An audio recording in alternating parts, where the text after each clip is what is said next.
Hi welcome to code feed welcome next video in the Flipkart loan project series. और यहाँ पे हम अब तक काफी कुछ कर चुके हैं। यहाँ पे हम अपनी डेटाबेस इंप्लीमेंटेशन देख चुके हैं, हम यहाँ पे अपनी बैकएंड इंप्लीमेंटेशन देख चुके हैं। लास्ट वीडियो में हमने यहाँ पे रिडक्स की इंप्लीमेंटेशन की है, जहाँ पर हमने रिडक्स की डेव टूल एक्सटेंशन यहाँ पे वो करवाई थी। और अगर आप यहाँ पे जाके देखो वापस, तो यहाँ पे मेरे पास सभी प्रोडक्ट्स भी आ चुके हैं। जितने मेरे पास यहाँ पे प्रोडक्ट्स हैं वो सब यहाँ पे डेटाबेस में से आ चुके हैं। ठीक है, अब मेरे को यहाँ पे एक काम करना है। अब मेरे को यहाँ पे सर ये काम करना है कि अब मेरे को यहाँ पे एक स्लाइड बनानी है। अगर मैं आपको यहाँ पे दिखाऊं कि इस वीडियो में हम क्या काम करने वाले हैं, तो इस वीडियो में जो हमारा पूरा होम कंपोनेंट है, जो आपको यहाँ पे अभी ये होम कंपोनेंट दिख रहा है, इस वाले पूरे कंपोनेंट को हम यहाँ पे कवर कर देंगे। ये होम कंपोनेंट का सबसे पहला कंपोनेंट हम यहाँ पे बना चुके हैं, सेकंड कंपोनेंट भी हम यहाँ पे बना चुके हैं। अब मेरे को यहाँ पे ये वाला कंपोनेंट एक बनाना है। ठीक है, ये यहाँ पे स्लाइड है, मैं यहाँ पे स्लाइड बनाने वाला हूँ, तो यहाँ पे स्लाइड बनेगी। और ये जो यहाँ पे स्लाइड है, नीचे भी यहाँ पे जो स्लाइड्स हैं ये सभी सेम स्लाइड्स हैं। तो मेरे को यहाँ पे बिल्कुल सेम यहाँ पे स्लाइड्स बनानी है। इसके बाद यहाँ पे मेरे को कुछ और काम भी करने, कुछ बैनर्स यहाँ पे मेरे को बनाने हैं। तो यहाँ पे आप देखो तो स्लाइड्स ही स्लाइड्स हैं यहाँ पे। तो मैं यहाँ पे अलग से कंपोनेंट बनाऊंगा यहाँ पे स्लाइड्स के नाम से, तो उसकी हेल्प से हम यहाँ पे अपनी जो स्लाइड्स हैं वो बना सकते हैं। तो ये तो बिल्कुल ठीक है। यहाँ पे आपको वापस जाना है अपने कोड में, ये कुछ पहले का यहाँ पे लिखा हुआ है, इस सबको मैं यहाँ से क्लोज कर रहा हूँ। ठीक है, इस सबको सपोज मैंने यहाँ से क्लोज किया, और यहाँ पे इसको भी मैंने यहाँ से क्लोज किया। और मैं यहाँ पे क्लाइंट में, अब मेरे को यहाँ पे काम है, क्लाइंट को मैंने खोला यहाँ पे, और सोर्स को खोला, कॉम्पोनेंट्स को खोला, और होम के अंदर मैं यहाँ पे सब कुछ कर रहा हूँ। तो होम के अंदर मेरे को यहाँ पे एक स्लाइड बनानी है। मैंने यहाँ पे लिखा स्लाइड डॉट जेएसएक्स। ठीक है, बिल्कुल सही है, स्लाइड डॉट जेएसएक्स यहाँ पे मैंने लिखा। और अब मेरे को यहाँ पे एक कंपोनेंट बनाना है अपना, जो कि यहाँ पे होगा स्लाइड के नाम से। मैंने यहाँ पे स्लाइड कंपोनेंट बनाया, और इसके अंदर मेरे को यहाँ पे वो बनाना है, इसके अंदर मेरे को यहाँ पे एक स्लाइड बनानी है, जो आप यहाँ पे देख पा रहे हो। ये जो स्लाइड है ये बहुत सिमिलर होगी हमारी इस वाली स्लाइड के। आप यहाँ पे देखो तो जो मैं यहाँ पे इसी स्लाइड का यूज यूज कर सकता हूँ। ठीक है, वैसे तो मैं यहाँ पे इसको स्लाइड बोल रहा हूँ, बट ये यहाँ पे स्लाइड नहीं है, इसका जो टेक्निकल नेम है वो क्राउजल कहते हैं इसको। तो यहाँ पे ये जो चीजें हैं ये क्राउजल है पूरा, और क्राउजल हम ऑलरेडी इंप्लीमेंट यहाँ पे कर चुके हैं। ठीक है, तो मेरे को यहाँ पे एक काम करना है, जहां पर मैंने क्राउजल को इम्प्लीमेंट किया था बैनर के अंदर, मैंने यहाँ पे क्राउजल को इम्प्लीमेंट किया था, और ये आया था मेरा रिएक्ट मल्टी क्राउजल से। तो यहाँ पर मेरे को बिल्कुल सेम करना है। यहाँ पर मेरे को सबसे पहले तो क्राउजल को यहाँ पे क्राउजल को मेरे को यहाँ पे इंपोर्ट करना है, जो आएगा आपका रिएक्ट मल्टी क्राउजल से।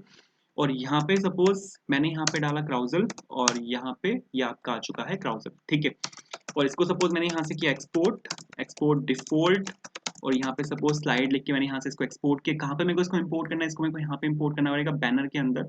और बैनर के अंदर सबसे पहले तो यहाँ पे इसको इंपोर्ट कर लेते हैं। यहाँ पे मैंने लिखा सपोज इंपोर्ट, और ये हो जाएगा आपका स्लाइड। ठीक है, अरे स्लाइड कहाँ से आएगा, ये आएगा आपका यहाँ पे इसके अंदर से, जो आपका यहाँ पे स्लाइड कंपोनेंट है ये आपका इसके अंदर से आएगा। बिल्कुल ठीक है। और आप यहाँ पे अगर डायरेक्ट आप यहाँ पे बैनर के नीचे, जस्ट बैनर के नीचे अगर आप यहाँ पे इसको इंप्लीमेंट कर दोगे, तो आप यहाँ पे स्लाइड देख भी सकते हो। बट ये अभी ब्रेक हो जाएगा, क्योंकि ये वही सब मांगेगा, रिस्पॉन्सिव प्रॉप नहीं है और वो सब नहीं है इसके पास, जो हमने लास्ट वीडियो में हमने काफी कुछ यहाँ पे देखा था। ठीक है, हमने यहाँ पे रिस्पॉन्सिव प्रॉप्स देखे थे कि रिस्पॉन्सिव प्रॉप यहाँ पे लेता है, उसके बाद ये यहाँ पे काफी कुछ लेता है, तो वो सब मेरे को यहाँ पे डालना पड़ेगा। ठीक है, तो सबसे पहले तो मेरे को यहाँ पे इसको कॉपी कर लेना है रिस्पॉन्सिव को। तो रिस्पॉन्सिव को मैंने यहाँ से कॉपी किया, मैं यहाँ पे स्लाइड में आया। आई होप आपने वाली वीडियो ध्यान से देखी होगी, जहां पर मैंने ये सब कुछ किया था। ठीक है, अब यहाँ पे डेस्कटॉप स्क्रीन पे मेरे को आइटम्स 5 दिखाने, मेरे को यहाँ पे 5 आइटम्स दिखाने हैं। ठीक है, टैबलेट स्क्रीन पे मेरे को 2 आइटम दिखाने हैं, मोबाइल स्क्रीन पे मेरे को सिर्फ 1 आइटम दिखाना है। बिल्कुल सही है, रिस्पॉन्सिव में। अब यहाँ पे जो क्राउजल है, इसमें जो फर्स्ट प्रॉप है अपना, यहाँ पे वो डाल लेते हैं, जो कि यहाँ पे रिस्पॉन्सिव प्रॉप। और मैंने सपोज यहाँ पे responsive is equals to responsive डाला, तो मेरा यहाँ पे फर्स्ट प्रॉप आ चुका है, जो कि यहाँ पे रिस्पॉन्सिव प्रॉप है। अब ये शायद चलना चाहिए, क्योंकि मैंने प्रॉप यहाँ पे पास कर दिया, बट ये अब भी ब्रेक होगा, क्योंकि मैंने यहाँ पे कोई भी डेटा पास नहीं किया। तो डेटा मेरे पास है यहाँ पे होम कंपोनेंट के अंदर। अगर आप देखो तो प्रोडक्ट्स के अंदर मेरे पास यहाँ पे सारा डेटा है, जो हमने लास्ट वीडियो में देखा था। रिडक्स स्टोर में से मैंने यहाँ पे सारा डेटा निकाला था, और मैंने उसको स्टोर कराया था यहाँ पे प्रोडक्ट्स के अंदर। तो अब मैं उसको यहाँ पे इस वाले प्रोडक्ट्स के अंदर पास कर सकता हूँ। तो मैंने क्या किया, यहाँ पे प्रोडक्ट्स के अंदर मैंने जो प्रोडक्ट्स हैं उसको यहाँ पे पास कर दिया। अब स्लाइड के अंदर से मैं यहाँ पे मेरे जो प्रोडक्ट्स हैं उनको मैं यहाँ पे निकाल सकता हूँ। तो यहाँ पे मैंने क्या किया, जितना मेरा सारा डेटा था वो मैंने यहाँ से निकाल लिया इस स्लाइड के अंदर से, जो कि है यहाँ पे प्रोडक्ट्स के नाम से। अब हम यहाँ पे काम कर सकते हैं, अब मैं जो प्रोडक्ट्स है उसको मैं यहाँ पे लूप कर सकता हूँ। तो मेरे को यहाँ पे कलीरेस लगाई मैंने, और मैंने यहाँ पे सिंपल लिखा प्रोडक्ट्स डॉट मैप, और यहाँ पे एक एक प्रोडक्ट का मेरे पास यहाँ पे एक्सेस आ जाएगा, और ये चीज बिल्कुल सही है। ठीक है, अब मेरे को यहाँ पे कुछ नहीं करना। अगर मैं आपको यहाँ पे imgsrc डाल के देखो, और मैंने सपोज यहाँ पे डाला product.url, ठीक है, URL मैंने यहाँ पे लिखा product.url, और alt करके सपोज मैं यहाँ पे एक alt डाल रहा हूँ जो कि प्रोडक्ट के नाम से, सेल्फ क्लोजिंग टैग के साथ मैंने यहाँ पे इसको क्लोज किया। एक सेकंड कंपाइल होने देते हैं इसको। कंपाइल यहाँ पे हो चुका है, वापस आते हैं। तो आप यहाँ पे देखो मेरे पास यहाँ पे स्लाइड आ चुकी है। मेरे पास यहाँ पे स्लाइड आ चुकी है जिसमें सभी प्रोडक्ट्स हैं। आपको अगर मैं इसको स्लाइड भी करके दिखाऊंगा तो ये बिल्कुल सही है, वो वहाँ पे आके एंड हो गया। तो मेरे को इसमें इनफाइनाइट प्रॉप डालना पड़ेगा, बट मैं आपको यहाँ पे दिखाना चाहता हूँ कि मेरा सिर्फ इतना से लिखने से ही यहाँ पर स्लाइड आ चुकी है।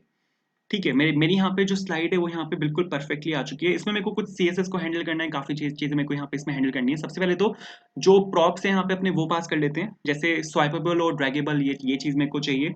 ठीक है, स्वाइपेबल चाहिए मेरे को यहाँ पे, ड्रैगेबल चाहिए, और फिर मेरे को यहाँ पे इनफाइनाइट भी चाहिए, ऑटो प्ले भी चाहिए, ऑटो प्ले स्पीड भी चाहिए, मेरे को यहाँ पे कीबोर्ड कंट्रोल भी चाहिए। तो ये सब चीजें मेरे को यहाँ पे चाहिए। वापस आते हैं यहाँ पे क्राउजल के अंदर, और क्राउजल के अंदर मैंने यहाँ पे इन सबको यहाँ पे पेस्ट कर दिया। ठीक है, तो स्वाइपेबल फॉल्स, ड्रैगेबल फॉल्स। हमारे पास यहाँ पे एक और चीज होती है जो कि होता है सेंटर मोड। सेंटर मोड को मेरे को यहाँ पे ट्रू करना पड़ेगा। ठीक है, सेंटर को मोड को मैंने यहाँ पे ट्रू किया। तो अब अगर मैं आपको यहाँ पे चला के दिखाऊं तो ये अब इनफाइनाइटली चलेगा। ठीक है, एक सेकंड ब्रो, अभी तो चल ही नहीं रहा। एक सेकंड, इसको रिफ्रेश कर लेते हैं, रिफ्रेश कर लेते हैं इसको। एंड अब अगर मैं आपको इसको चला के दिखाऊं तो आप अगर देखो यहाँ पे तो अब ये इनफाइनाइटली चलेगा। ठीक है, बिल्कुल सही है, ये यहाँ पे इनफाइनाइटली चल रहा है। मेरे को यहाँ पे कुछ इसकी क्लासेस भी चाहिए, जैसे सेंटर मोड आ चुका है। सेंटर मोड के बाद आप यहाँ पे स्लाइड्स टू स्लाइड नहीं डालना मेरे को, या फिर इसकी डिफॉल्ट वैल्यू 1 ही होती है। तो स्लाइड टू स्लाइड आप डाल भी सकते हो, नहीं भी डालना आपकी मर्जी है, आप नहीं भी डाल सकते। ठीक है, पर चलेगा, कोई दिक्कत नहीं है। इसको यहाँ से कॉपी किया मैंने, और यहाँ पे लाके मैंने इसको यहाँ पे पेस्ट कर दिया। अब अगर आप यहाँ पे एक चीज देखो कि ये वाली जो CSS फाइल थी ये कंपलसरी थी डालनी। ये वाली जो CSS फाइल थी ये नेसेसरी थी डालनी, इसके बिना वो नहीं चला था। हमने यहाँ पे बैनर कंपोनेंट को बनाते हुए देखा था। बट यहाँ पे क्या करा इसने, यहाँ पे स्लाइड कंपोनेंट के अंदर इसने वो जो CSS फाइल है वो अपने आप उठा ली। ठीक है, बट कोई बात नहीं, मैं यहाँ पे उसको दोबारा से पेस्ट कर रहा हूँ। ठीक है, क्योंकि बाय चांस अगर वो ना उठा पाए तो ये एरर फेंक के मारेगा। तो उस एरर से बचने के लिए मैंने यहाँ पे ये पहले ही डाल दिया। ठीक है, तो सर बिल्कुल परफेक्ट है ये तो। और यहाँ पे अगर आप देखो तो काफी सही चल रहा है। ठीक है, तो अब मेरे को यहाँ पे अपनी जो CSS है उसको यहाँ पे हैंडल कर लेना है। ठीक है, सबसे पहले तो अगर आप यहाँ पे एक चीज देखो, मेरे पास यहाँ पे ये जो स्लाइडर है, स्लाइडर के ऊपर मेरे पास यहाँ पे एक बॉक्स है। ठीक है, उस बॉक्स में मेरे पास यहाँ पे कुछ एक टेक्स्ट लिखा हुआ है, फिर यहाँ पे मेरे पास एक टाइमर है, टाइमर के बाद मेरे पास यहाँ पे एक बटन लगा हुआ है। मेरे को यहाँ पे ये सब काम भी करने हैं। ठीक है, तो सबसे पहले तो मेरे को यहाँ पे जो मेरे मटेरियल यूआई का मेरे को यहाँ पे यूज करना पड़ेगा। तो मेरे को यहाँ पे सबसे पहले इंपोर्ट करना है बॉक्स को। बॉक्स को मेरे को यहाँ पे इंपोर्ट करना है, क्योंकि अब मेरे को यहाँ पे अपने जो कंपोनेंट्स हैं उनको यहाँ पे रैप करना पड़ेगा। तो मैंने यहाँ पे MUI मटेरियल लिखा, और MUI मटेरियल से अब मेरे को यहाँ पे बॉक्स से अब मेरे को यहाँ पे इसको रैप करना है। क्योंकि अब सर यहाँ पे एक चीज होगी। अब मैं आपको अगर एक चीज दिखाऊं तो मेरे को अब यहाँ से अपना जो पूरा कंपोनेंट है ये दो हिस्सों में अब मेरे को डिवाइड करना पड़ेगा। ठीक है, यहाँ पे मैंने सपोज सबसे पहले तो मैंने यहाँ पे बॉक्स लिखा। अब अगर आप यहाँ पे एक चीज देखो तो मेरा जो कंपोनेंट होगा वो यहाँ पे दो हिस्सों में डिवाइडेड होगा। एक तो यहाँ पे अपर वाला पार्ट होगा, ऊपर वाले पार्ट के बाद फिर ये यहाँ पे नीचे वाला पार्ट होगा। तो दो हिस्से हैं यहाँ पे इस कंपोनेंट में। तो मैंने क्या किया, मैंने दोनों हिस्सों को यहाँ पे पेरेंट उसके साथ रैप कर दिया। फिर मेरे को यहाँ पे एक और चाहिए। ठीक है, ये वाला बॉक्स मेरा ऊपर वाला हिस्सा होगा, और ये वाला जो क्राउजल होगा ये मेरा यहाँ पे नीचे वाला हिस्सा होगा। ठीक है, इसके बाद मेरे को यहाँ पे एक टाइपोग्राफी चाहिए, जहां पर जो कुछ भी यहाँ पे लिखा होगा, सपोज यहाँ पे जो लिखा हुआ है वो है डील ऑफ द डे। मैंने यहाँ पे लिखा डील ऑफ द डे। ठीक है, डील ऑफ द डे मैंने यहाँ पे लिखा। चला के अगर मैं आपको यहाँ पे दिखाऊँ तो यहाँ पे डील ऑफ द डे यहाँ पे लिखा आना चाहिए। अरे हाँ, लिखा है यहाँ पे deal of the day, but इसकी CSS में अभी बहुत फसड़ हुई हुई है। CSS में मेरे को इसकी यहाँ पे हैंडल करनी है। तो सबसे पहले तो इसकी जो CSS है उसको यहाँ पे हैंडल करना है। टाइपोग्राफी का उसने यहाँ पे अपने आप इंपोर्ट मार दिया था। तो मैंने यहाँ पे स्टाइल्ड मैंने यहाँ पे लिखा, और नीचे आ जाते हैं यहाँ पर। सपोज मैंने कंपोनेंट लेके मैंने यहाँ पे इसकी CSS को हैंडल किया, मैंने यहाँ पे लिखा बॉक्स। ठीक है, बिल्कुल सही है। मेरे को यहाँ पे मार्जिन टॉप देना है थोड़ा सा। मार्जिन टॉप मैंने यहाँ पर दिया, कितना लेते हैं, 10 पिक्सल दिया मैंने मार्जिन टॉप, ताकि वो ऊपर से वो थोड़ा सा नीचे आ जाए। ठीक है, तो मैंने यहाँ पे इसको मैंने यहाँ से बॉक्स को मैंने यहाँ पे रिप्लेस किया विद कंपोनेंट, और बॉक्स को यहाँ से मैं कंपोनेंट के साथ रिप्लेस हुआ। तो ये अब देखोगे आप यहाँ से थोड़ा सा यहाँ पे नीचे आ चुका है। ठीक है, बिल्कुल सही है, वो नीचे वहां पे आ चुका है। मेरे को इसका जो कलर है वो यहाँ पे मेरे को व्हाइट करना है। तो बैकग्राउंड कलर सर मैं इसका दे रहा हूँ यहाँ पे व्हाइट। तो 4 5 6 बार अगर आप F लिखोगे कैपिटल F, तो इसका जो बैकग्राउंड कलर है वो यहाँ पे इस केस में व्हाइट हो चुका है, जैसा कि आप यहाँ पे देख भी सकते हो। ठीक है, तो ये तो बिल्कुल ठीक है। अब जो ऊपर वाला डिव है, ये जो ऊपर वाला डिव है ना, अब मेरे को यहाँ पे इसमें चेंजेस करने हैं। जो यहाँ पे ऊपर वाला डिव है मेरे को यहाँ पे इसमें चेंजेस करने हैं। तो सबसे पहले तो मेरे को यहाँ पे इसमें पैडिंग डालनी है। तो हम यहाँ पे एक काम कर सकते हैं, कॉन्स्ट डील में यहाँ पे डाल रहा हूँ और डील के साथ मैंने यहाँ पे सपोज स्टाइल लिया। स्टाइलिंग डालनी है मेरे को यहाँ पे बॉक्स के अंदर, और बॉक्स के अंदर मैं सपोज यहाँ पे पैडिंग डाल रहा हूँ। कितनी पैडिंग चाहिए मेरे को, टॉप और बॉटम से 15 पिक्सल और लेफ्ट और राइट से चाहिए मेरे को यहाँ पे 20 पिक्सल्स। ठीक है, डील मैंने यहाँ से उठाई और बॉक्स को मैंने यहाँ पे रिप्लेस मार दिया विद डील। ठीक है, चला के अगर मैं आपको यहाँ पे दिखाऊँ तो इस टाइम पे यहाँ पे पैडिंग आनी चाहिए। आप यहाँ पे देखो, यहाँ पे पैडिंग आ चुकी है। अब मेरे को यहाँ पे कुछ चीजें और करनी है, जैसे मेरे को यहाँ पे सबसे पहले तो टाइमर लगाना है। टाइमर का मेरे को यहाँ पे यूज करना पड़ेगा। तो टाइमर को हैंडल करने के लिए मैं यहाँ पे एक लाइब्रेरी का यूज करूंगा, जो कि होगी यहाँ पे रिएक्ट काउंटडाउन के नाम से। आपको अगर मैं इसको चला के दिखाऊं यहाँ पे रिएक्ट काउंटडाउन के नाम से, मेरे पास यहाँ पे एक लाइब्रेरी होगी, क्योंकि मेरे को अब टाइमर दिखाना है। आपको अगर मैं यहाँ पे दिखाऊं तो ये जो यहाँ पे चल रहा है ना, ये इनका यहाँ पे टाइमर है। तो बिल्कुल सेम टाइमर का मेरे को यहाँ पे यूज करना है। ये रिएक्ट काउंटडाउन जो यहाँ पे लाइब्रेरी है, ये टाइमर देती है मेरे को। इन्होंने कहीं पे एग्जांपल नहीं दिया हुआ क्या? एग्जांपल इन्होंने दिया हुआ नहीं, वरना मैं दिखाता आपको। ठीक है, कोई बात नहीं। इसको सपोज यहाँ से मैंने कॉपी किया, npm install react टाइमर जो यहाँ पे इसकी ये है। ठीक है, ये यहाँ से मैंने कॉपी किया, वापस आते हैं और यहाँ पे सपोज मैंने यहाँ पे लाके इसको पेस्ट कर दिया। तो ये npm install react countdown जो है, इसको मैं यहाँ पे इंस्टॉल कर रहा हूँ। तो ये लाइब्रेरी यहाँ पे इंस्टॉल हो चुकी है। अब इसके बाद आपको यहाँ पे क्या करना है, आपको यहाँ पे एक काउंटडाउन बनाना है। काउंटडाउन बनाने के लिए आपको यहाँ पे सबसे पहले तो इसको यहाँ पे इंस्टॉल करना है। इंस्टॉल हम कर चुके हैं। उसके बाद आपको यहाँ पे ये जो आपका रिएक्ट काउंटडाउन है, इसको आपको यहाँ से इंपोर्ट करना है। ठीक है, रिएक्ट काउंटडाउन के अंदर से आपका यहाँ पे काउंटडाउन यहाँ पे इंपोर्ट हो जाएगा। अब आप यहाँ पे डायरेक्टली इसका यूज कर सकते हो इसका। लेकिन यूज हमें करना कैसे है, तो मेरे को यहाँ पे एक चीज करनी है। सबसे पहले तो यहाँ पर आते हैं टाइपोग्राफी के जस्ट नीचे, और यहाँ पे मैंने सपोज एक बॉक्स लिया। ठीक है, बॉक्स के अंदर मेरे को यहाँ पे सबसे पहले तो मेरे को यहाँ पे एक इमेज डालनी है।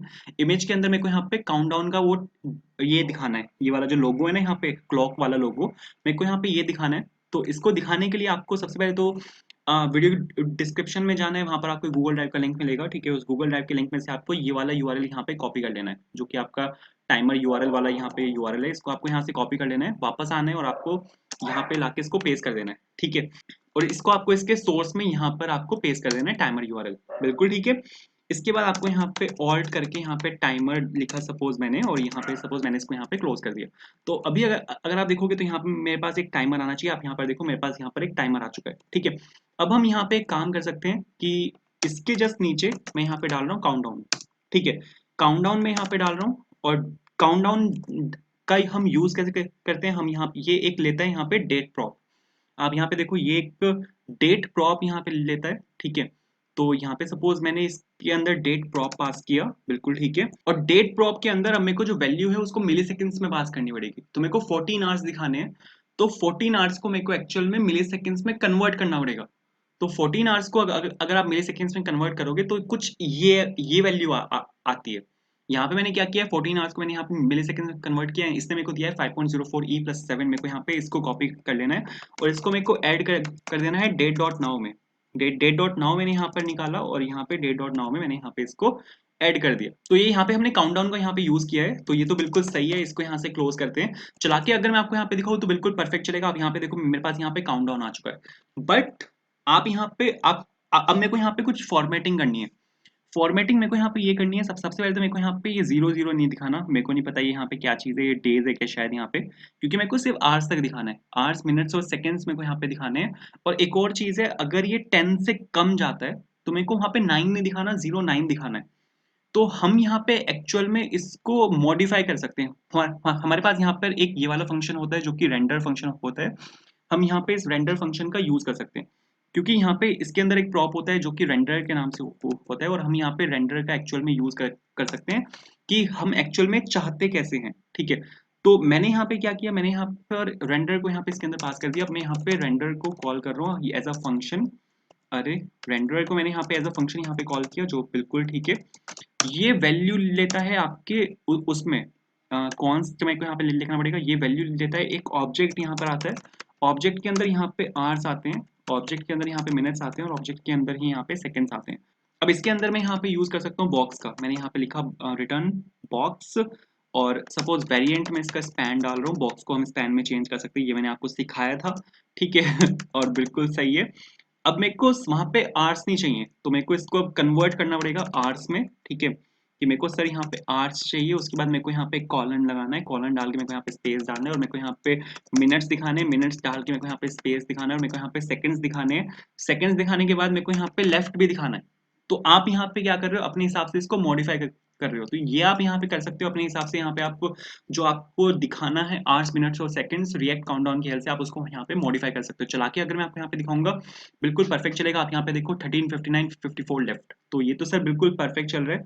बट मेरे को यहाँ पे जो CSS है उसको यहाँ पे हैंडल करना पड़ेगा। तो सबसे पहले तो यहाँ पे डील के अंदर मेरे को यहाँ पे डालना पड़ेगा डिस्प्ले फ्लेक्स। डिस्प्ले फ्लेक्स क्या करेगा, ये तीनों चीजों को एक लाइन में मूव कर देगा। जितनी भी आपका यहाँ पे टाइमर है, और टाइमर के साथ जो आपका ये है, इसको भी एक लाइन में मूव कर देगा। बट इसने यहाँ पे इसको एक लाइन में मूव नहीं किया, इसको देख लेते हैं अभी। ठीक है, वो इसने ठीक है, उसने एक लाइन में मूव किया है, क्योंकि मैंने यहाँ पे डील पे यहाँ पे डिस्प्ले फ्लेक्स लगाया है। आप यहाँ पे देखो डिस्प्ले फ्लेक्स मैंने यहाँ पे डील पे लगाया है।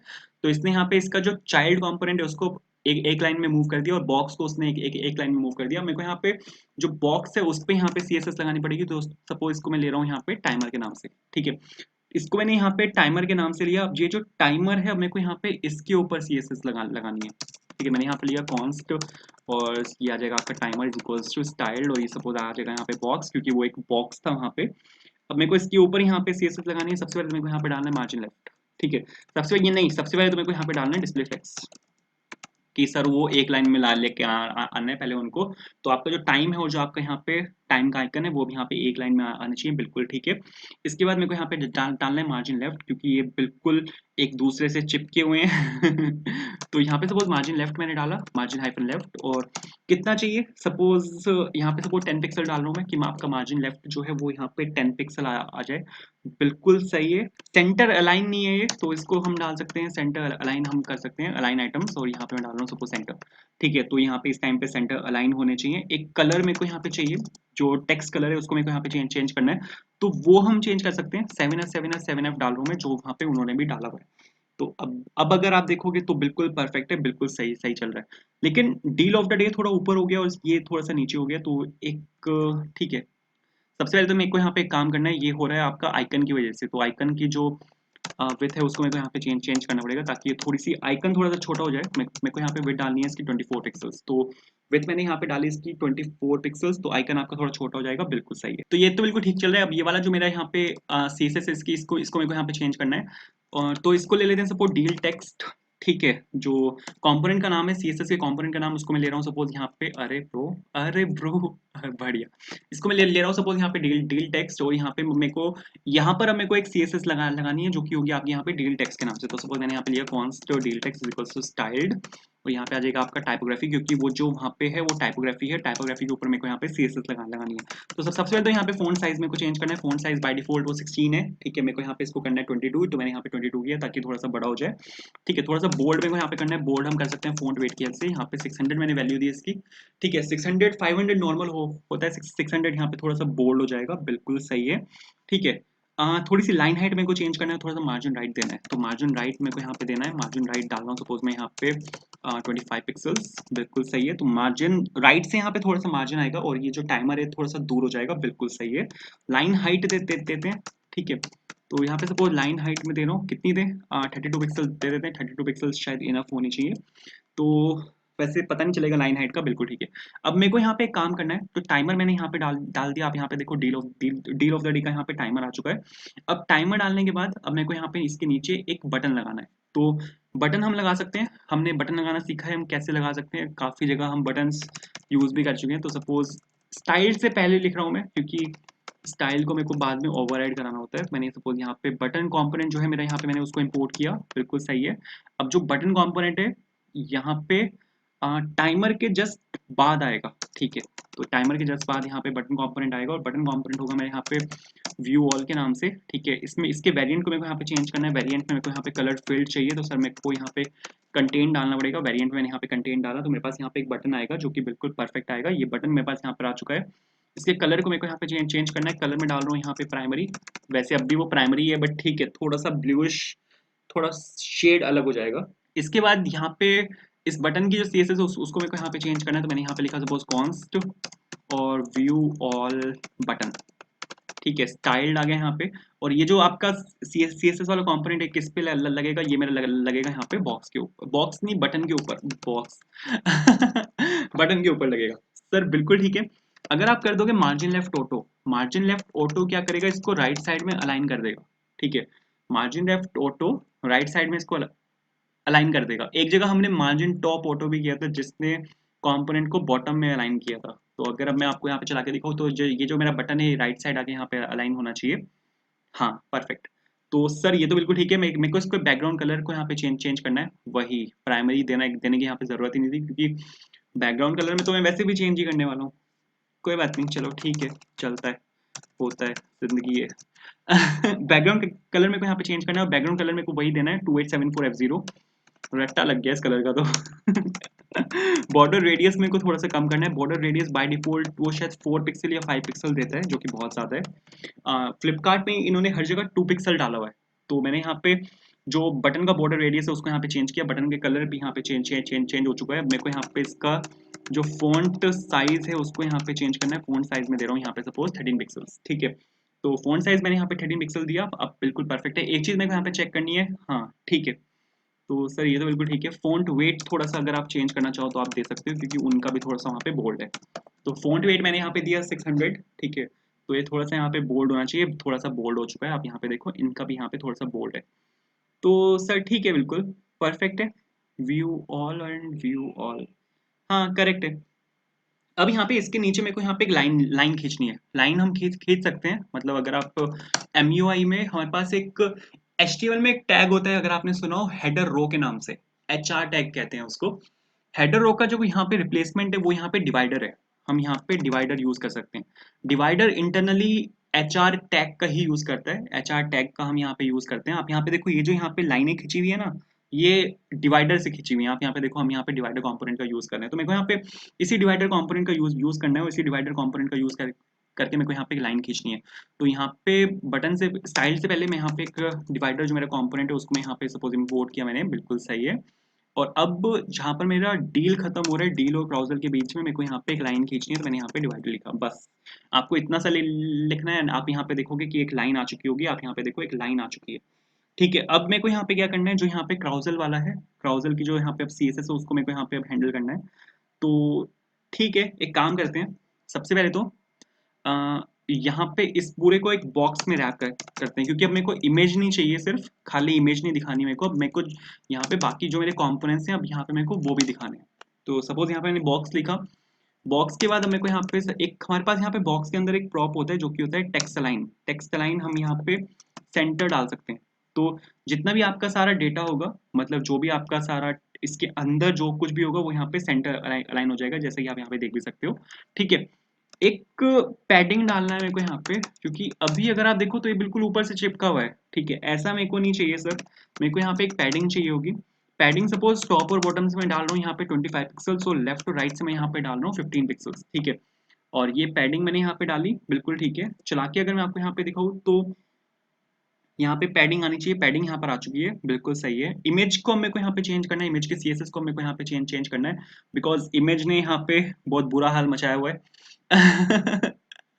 तो यहाँ पे सपोज मैंने लिखा, यहाँ पे कॉन्स्ट आ गया। कॉन्स्ट के बाद यहाँ पे आपका ये इमेज आ गया। इमेज इज इक्वल्स टू, और यहाँ पे आगे सपोज आपका स्टाइल्ड, और मेरे को IMG टैग के साथ यहाँ पे इसको यूज करना है, और मैंने एज एन ऑब्जेक्ट यहाँ पे इसको यूज किया। तो विथ में डाल रहा हूँ सपोज ऑटो, क्योंकि मेरे को जो CSS क्योंकि मेरे को जो इमेज है उसको उसकी हाइट से मैनेज करना है। हाइट में डाल रहा हूँ यहाँ पे 150। ठीक है, तो यहाँ पे इमेज को मैंने यहाँ से कॉपी किया। इमेज को कॉपी करने के बाद अब मेरे को यहाँ पे वापस नीचे आना है, और जो IMG है उसको मेरे को यहाँ पे इमेज से रिप्लेस करवा देना है।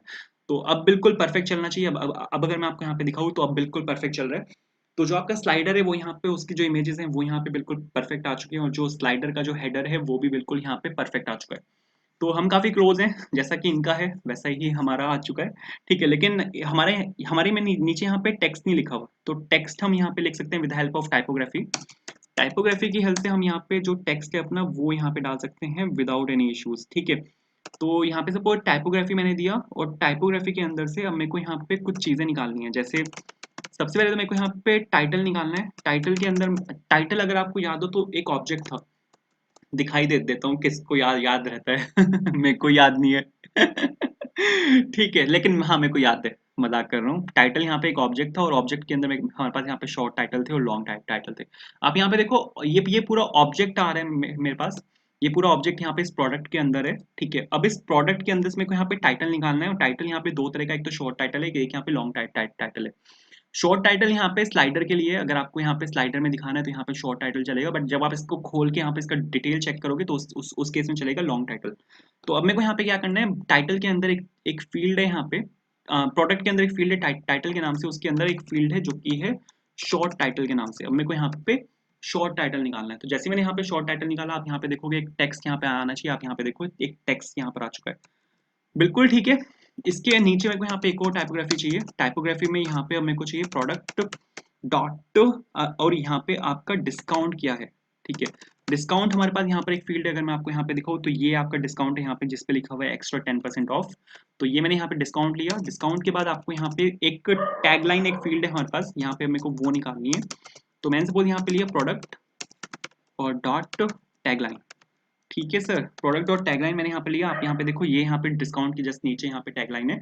तो ये तीनों चीजें मेरे पास यहाँ पर आ चुकी हैं। आप यहाँ पे देखो मेरे पास यहाँ पे जो टेक्स्ट हैं तीनों, वो तीनों टेक्स्ट अब यहाँ पे मेरे पास आ चुके हैं, बट CSS काफी खराब हालत में है, तो मेरे को यहाँ पे इसकी जो CSS है उसको यहाँ पे चेंज करना पड़ेगा। तो सपोज मैंने यहाँ पे लिया कॉन्स्ट टेक्स्ट, ठीक है, constant text is equals to, और मैंने यहाँ पे सपोज स्टाइल लिया, स्टाइल के अंदर सपोज मैं यहाँ पे पास कर रहा हूँ आपकी टाइपोग्राफी। टाइपोग्राफी मैंने यहाँ पे पास किया, अब मेरे को यहाँ पे फॉन्ट साइज को चेंज करना है, फॉन्ट साइज में ले रहा हूँ यहाँ पे 14 पिक्सल। फॉन्ट साइज जो होता है बाय डिफॉल्ट वो 16 होता है, मैंने यहाँ पे 14 लिया, इसको मेरे को यहाँ पे रिप्लेस भी करना पड़ेगा, रिप्लेस करना तो भूल ही गया था मैं सीधे दिखाने चला गया था तो यहाँ पे टाइपोग्राफी को मैंने यहाँ पे रिप्लेस किया, और यहाँ पे जो फॉन्ट साइज है वो बाय डिफॉल्ट 16 होता है, बट अब यहाँ पे 14 आ चुका होगा। आप यहाँ पे देखो थोड़ा सा चेंज हुआ है, ये आपस में चिपके हुए हैं, थोड़ा सा मेरे को ज्यादा स्पेस चाहिए, मतलब जितना स्पेस अभी है थोड़ा सा उससे ज्यादा चाहिए, तो यहाँ पे मैं 5 पिक्सल डाल रहा हूँ इसका मार्जिन टॉप, ठीक है। तो अब थोड़ा सा नीचे नीचे होने चाहिए, ऊपर से बिल्कुल ठीक है, परफेक्ट है सर, बहुत सही आया है ये तो। बट इनका अगर आप देखो ना, तो इनका इसका कलर डिफरेंट है, इसका कलर डिफरेंट है, इसका कलर डिफरेंट है, ठीक है। ये थोड़ा सा बोल्ड है, बट कलर तीनों के डिफरेंट है। तो अब इस चीज को मेरे को यहाँ पे चेंज करना है। अब यहाँ पे तीनों में अलग अलग CSS जाएगी, तो मैं यहाँ पे यूज करने वाला हूँ स्टाइल टैग का। सबसे पहले तो ये वाला जो है यहाँ पे बोल्ड है, तो मेरे को यहाँ पे फॉन्ट वेट डालना है सर 600, और इसका जो कलर इन लोगों ने दिया हुआ है, वो जो कलर है वो है आपका 2121 एंड 21, ठीक है। तो यहाँ पे अगर इस टाइम पे अगर आप देखो तो ये थोड़ा सा यहाँ पे बोल्ड हो चुका होगा, इसका यहाँ पे कलर भी चेंज हुआ है। दूसरे वाले का जो यहाँ पे स्टाइल है, और इन्होंने जो यहाँ पे कलर दिया हुआ है वो यहाँ पे दिया हुआ है ग्रीन कलर, तो डायरेक्टली मैं यहाँ पे ग्रीन ही डाल रहा हूँ कौन पेन ले उसका RGB ढूंढने के लिए। तो बिल्कुल ठीक है, यहाँ पे ग्रीन आ चुका है, और यहाँ पे सपोज स्टाइल के अंदर अब ये वाला थोड़ा फेड है, ये हम पीछे भी दे चुके हैं ये वाला कलर, ठीक है।